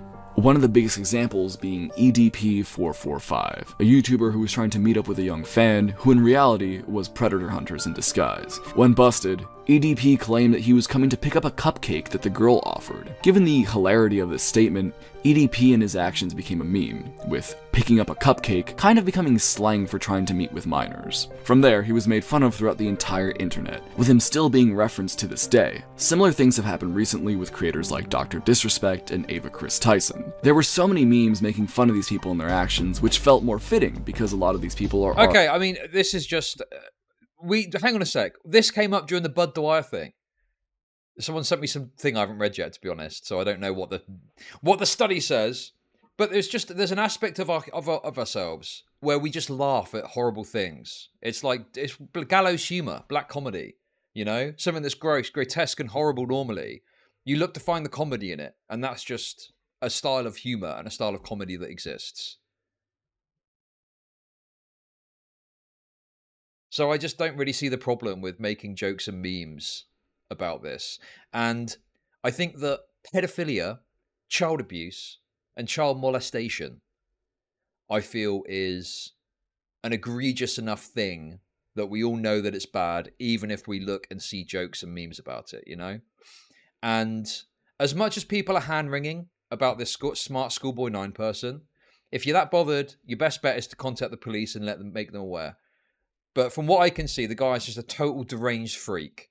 And from reading some other aspects of it, apparently he's like known around the local town as this weirdo that does this shit. So I think I don't think that child safety is being put at risk because we're laughing about Smart Schoolboy 9. I think in the local area, people are aware of him. There's a level of caution around it, even though he's never apparently broken the law to be arrested or put in prison. But I don't think we need to worry about child safety. And I think we can quite comfortably have a laugh online about it if we want to, without that being a concern. Already internet celebrities and will actually see the memes that are making fun of them. However, it's a very different scenario to the Smart Schoolboy 9 thing. It's undeniable that his appearance is strange and unique, and to some maybe comedic, and to others maybe very off-putting. I also can't deny that some of the things that he's said and done can be kind of funny, because of the absurdity of it all. But that doesn't mean it's okay to make light of it, in my opinion. I really feel as though we should take things... Okay, that's wonderful. So something could be... How do I make money off depressed No! I will make fun of it because I want to. Get fucked. Don't care. Literally couldn't care less. Kept him from using his fame to lure others. Thank you for the super chats. It's this weird effort to try and like control what other people find funny or what humor they want to derive from things. Yeah, it's funny, and I will laugh at it, and I will tell jokes and meme about it with my audience because it's funny. That end of discussion. I mean, if you don't like it, that's fine. You're free to click off. But I just don't think there's any... Like, it feels like this guy has got a personal opinion about something, and he wants to turn it into this thing, a problem to be solved. And it's like, you just don't like it. That's fine. You know, that's not a problem. But, I mean, just don't consume the content that does that sort of thing then. Go and watch your fucking Mama Maxes and the people that say pedophiles are bad 20 times. Things like this seriously, because not doing that ultimately feels dangerous. However, if you... Okay, it may feel dangerous, but is it actually dangerous? Lots of things feel dangerous. What evidence... Like, if you say you don't like it, that's fine, that's your opinion. Saying that it feels dangerous is also an opinion. But it comes across like he's trying to create an issue off the basis of his feelings. When I'm like, well, I'd need to see... If you could show me 20 kids are raped every time you laugh at a pedophile, well, yeah, then I'd stop fucking laughing at pedophiles because, you know, there's the link. But I don't think there is a link, and I think one is being created out of feelings rather than being substantively there. I don't know, dude. It just... Where's the proof that having a laugh about this stuff? You know, this feels like fucking outrage at Brass Eye pedophile special all over again. Fucking grandmother sat at home calling up Ofcom complaining that Brass Eye mocked pedophiles in a special. Most complained about 2,000 complaints I think it received. Show me how many kids got raped because of Brass Eye, okay? You couldn't tell. By means of so many people talking about this individual, so many memes have been made regarding this man. People have made videos of him in Minecraft. People have made videos of him kidnapping kids in Roblox. And hell, people are cosplaying this guy. This spreads him and his image further and further until now he's become almost just another piece of internet brain rot. It's especially bad when it's someone who... Dude, you understand as well that in like the local area, he is a known person. He is known as like a weirdo, right? And he goes around and people spot him. I mean, he's hard to fucking miss, for starters, okay? But I don't think some people far away, particularly in America, cosplaying as this guy, is going to create any sort of meaningful risk that people are going to get hurt because of this. I don't think a local child is going to, you know, be in the park and this guy comes up and the kid is like, ooh, he's cosplaying as Smart Schoolboy 9. Little does he know it is Smart Schoolboy 9. He's about to get raped. Preys on children, because now we've seen children go out of their way to hunt this man down and find him, which I don't think I even need to try to explain why that's a bad thing. As I write this, Smart Schoolboy 9's image has spread more and more, and the genuine sins of his actions have become watered down and made into a joke, with okay, the sins of his actions. What? Like, look, guys, okay? I'm not saying that Smart Schoolboy 9 should be trusted in any way. But, like, what actions is he... What actual criminal acts or acts of child endangerment is he substantively engaged in? I think there was, like, a case that was dealt with years ago. That was in that video that we watched about it. There was some case where he was on the hook for stalking a girl or something, and I think he got let off on mental illness. So that's more a failing of the legal system than anything else. And that happened way before he was, like, a figure and he was getting mocked and stuff like that.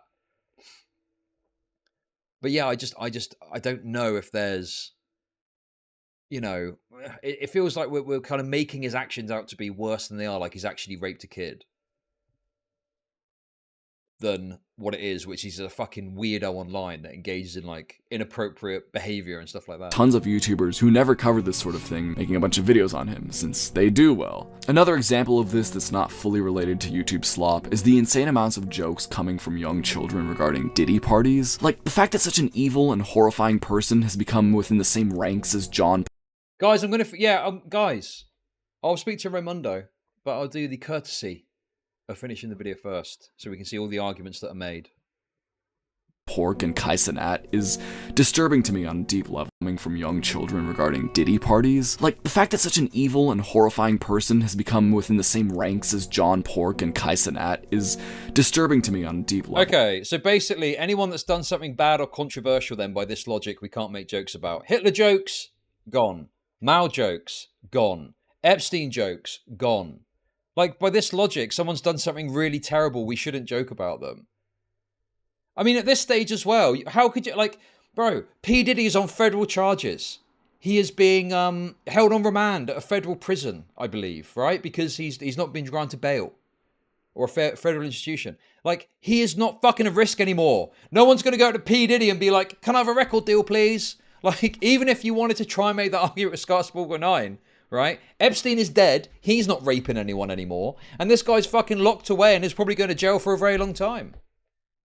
So, I don't know, dude. It just feels like hand-wringing over silly jokes when there's no actual substantive risk.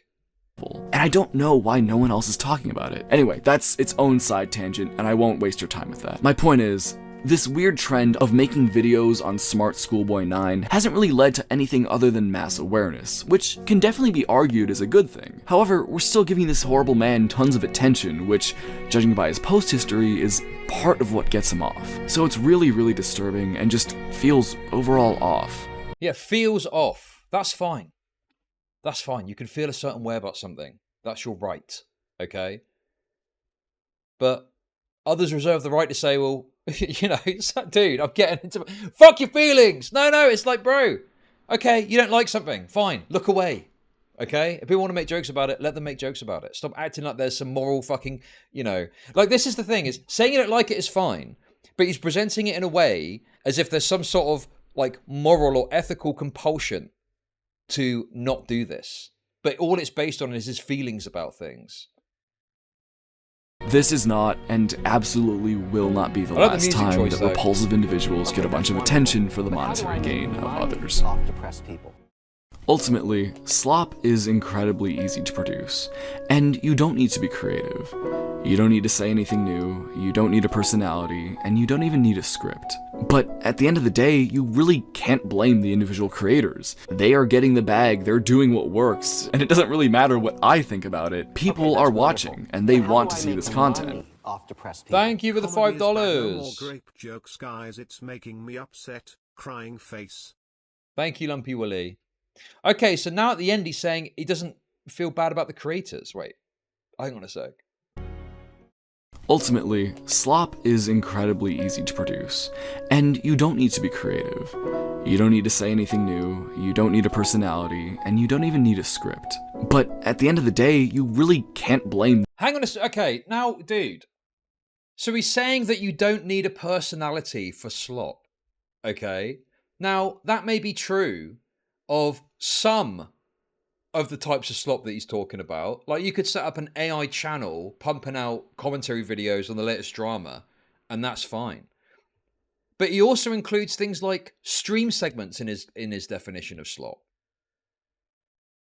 And so it's like, okay, but you need a personality to be a streamer, right? Even if you don't personally like the personality, like, stream clips are not going to be watched unless the streamer has got a personality that people are turning up for, whether or not you like the personality. So it's like this broad definition of slop gets us into a position where he's saying things about multiple different types of content which aren't true for all. So I don't know, dude. I feel like we've got so broad a definition at this point. This would have been better if it was more focused.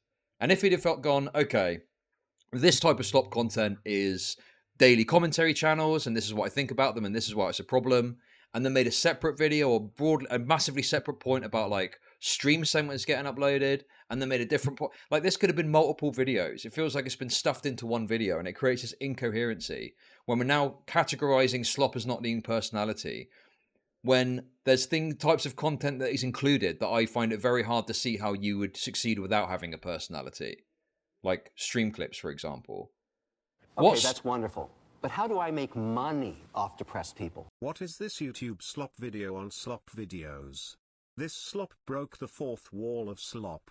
Thank you, an Austrian painter. Appreciate it. The individual creators. They are getting the bag, they're doing what works, and it doesn't really matter what I think about it. People are watching, and they want to see this content. Like, as long as your title says something along the lines of, the insert controversial figure situation is insert interesting adjective, and your thumbnail has the topic's face, slightly edited to look worse with a bright background and crazy drop shadows, and maybe even a black bar around their eyes with some text on it, you're set to go. It really honestly makes me kind of sad that this is all it takes anymore. YouTube's success used to be a very, very difficult thing to achieve, and granted, it still absolutely is. Okay, bro. Spends all this time being critical creators, and now he's like, well, it's not the creators' fault, viewers are watching it. And now he's saying earlier, oh yeah, YouTube used to be really hard to succeed in, and now he's going, well, it still is as well. It's like, what's your point, dude? Where's your point? What is the point? You got no point. You're just saying a bunch of shit. Some of it contradicting with stuff you said before. What is going on, dude? Okay.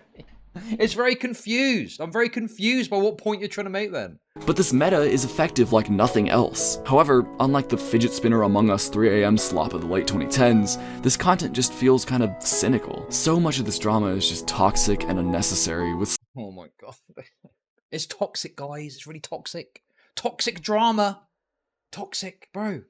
This is all personal opinion. Who cares about if it's toxic, dude? Just don't watch it then. Just don't fucking watch it. How is it a problem? How is it a problem, though? It's a problem for you as an individual because you don't like it. Fine. But it's not a problem for anyone else as you're trying to present it as. Well, apart from the people that agree with you and don't like the content. But what I mean is, it's not a broad problem that needs to be fixed. It's a problem that you don't like it, that you can fix by managing and creating your YouTube page. Things getting blown out of proportion for the sake of content and, well, money. You might watch this and just think that I'm jealous. Blown out of proportion. Like, this whole video is blown out of proportion, saying that YouTube's got a slot problem. And it's all your personal opinion about, these are the creators I don't like, and they're toxic. And also, don't joke about Smart Schoolboy 9. Jealous. And yeah, I absolutely am. Here, check this out. This is what a timeline looks like in an average Raymundo 2112 video, and by proxy, like— oh, God. Yeah, I am jealous. All these people are doing slop and making money, and I'm not. An average, high-quality video essay. This layer here is sound, and the top one is imagery. This is what the average drama commentary video looks like. I need to look at this and remove myself from the equation, since I will absolutely be biased, but god damn, the discrepancy is crazy. I know a lot of these communities will likely see this, so feel free to make the obligatory Raymundo 2112 situation is crazy video. I'll be waiting. Now, of course, the question that must be asked is, how do we fix this? Is there any chance that slop will no longer be Also, dude, what is this about an editing timeline is indicative of like there's some videos.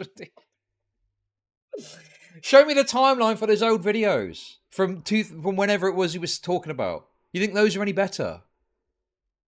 Yeah, man, look at my editing. God, it's so in-depth, isn't it? Look at this editing.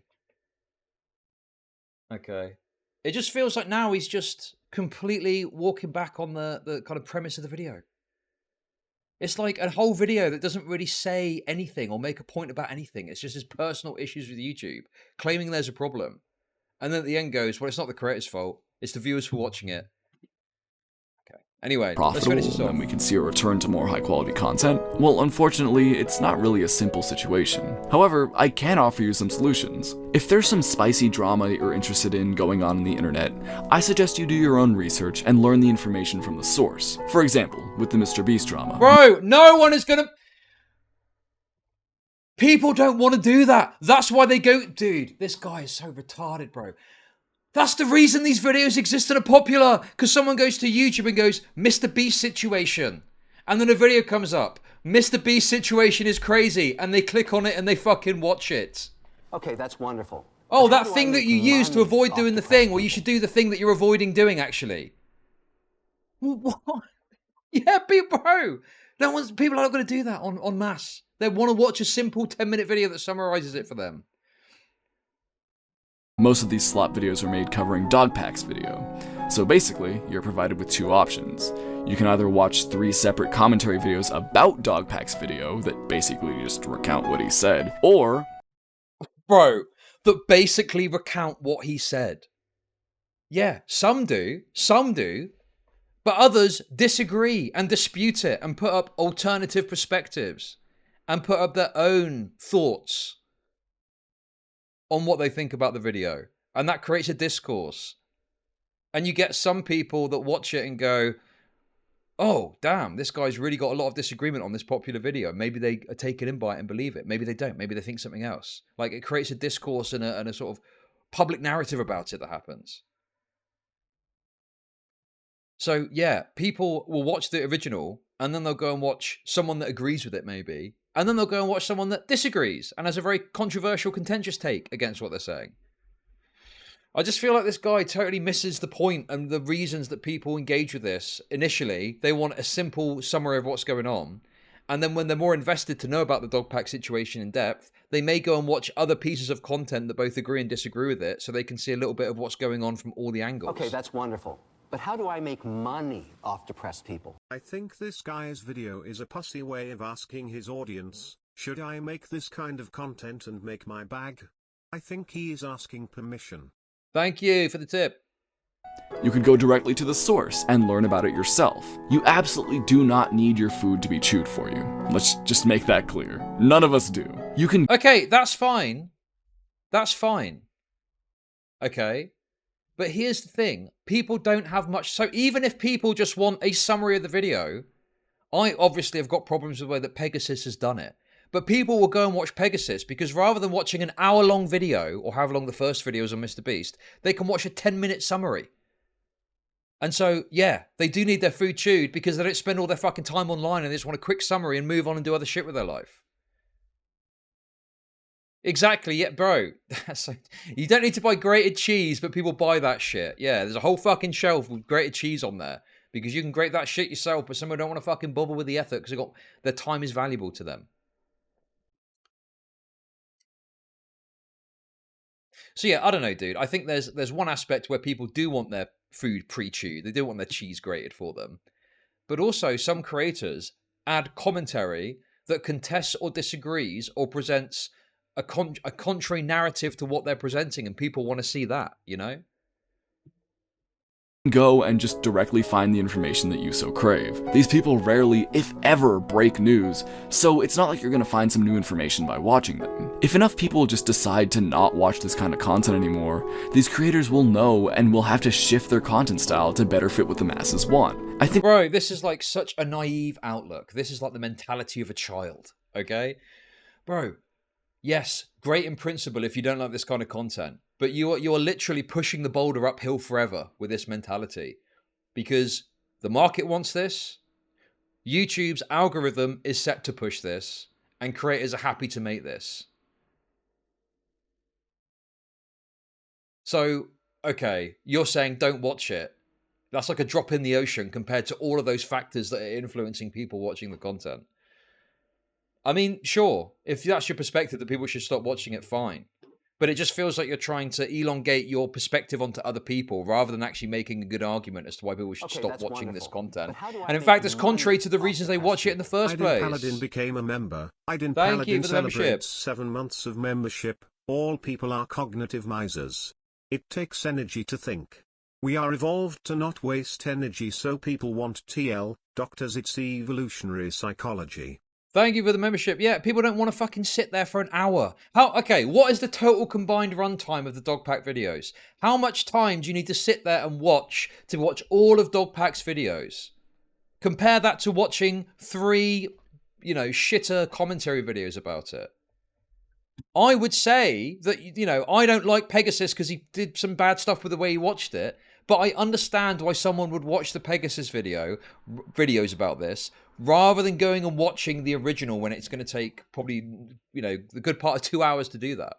I think we should take back our independence and not have our opinions told to us by someone who's literally just some guy with a microphone and some background gameplay. Take back your ability to learn about current events and form your own opinion on them.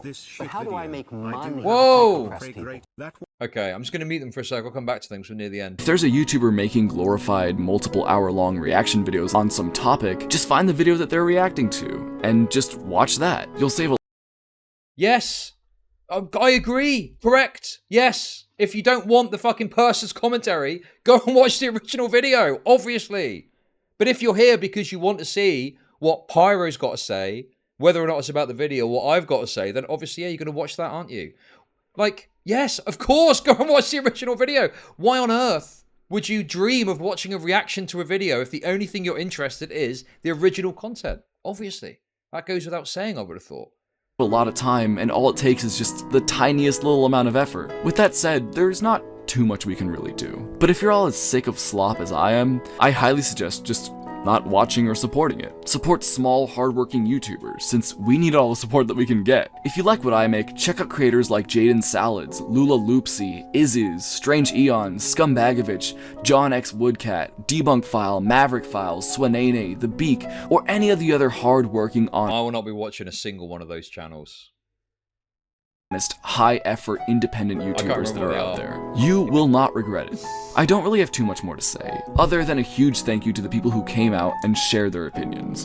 Huge thanks to today's sponsor, and thanks to you for watching all the way. I've been Raymundo2112, you've been a great audience, and keep slopping on.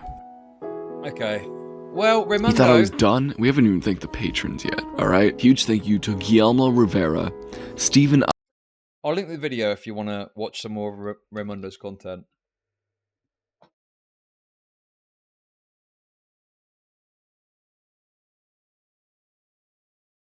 I think it's fine to not like a type of content.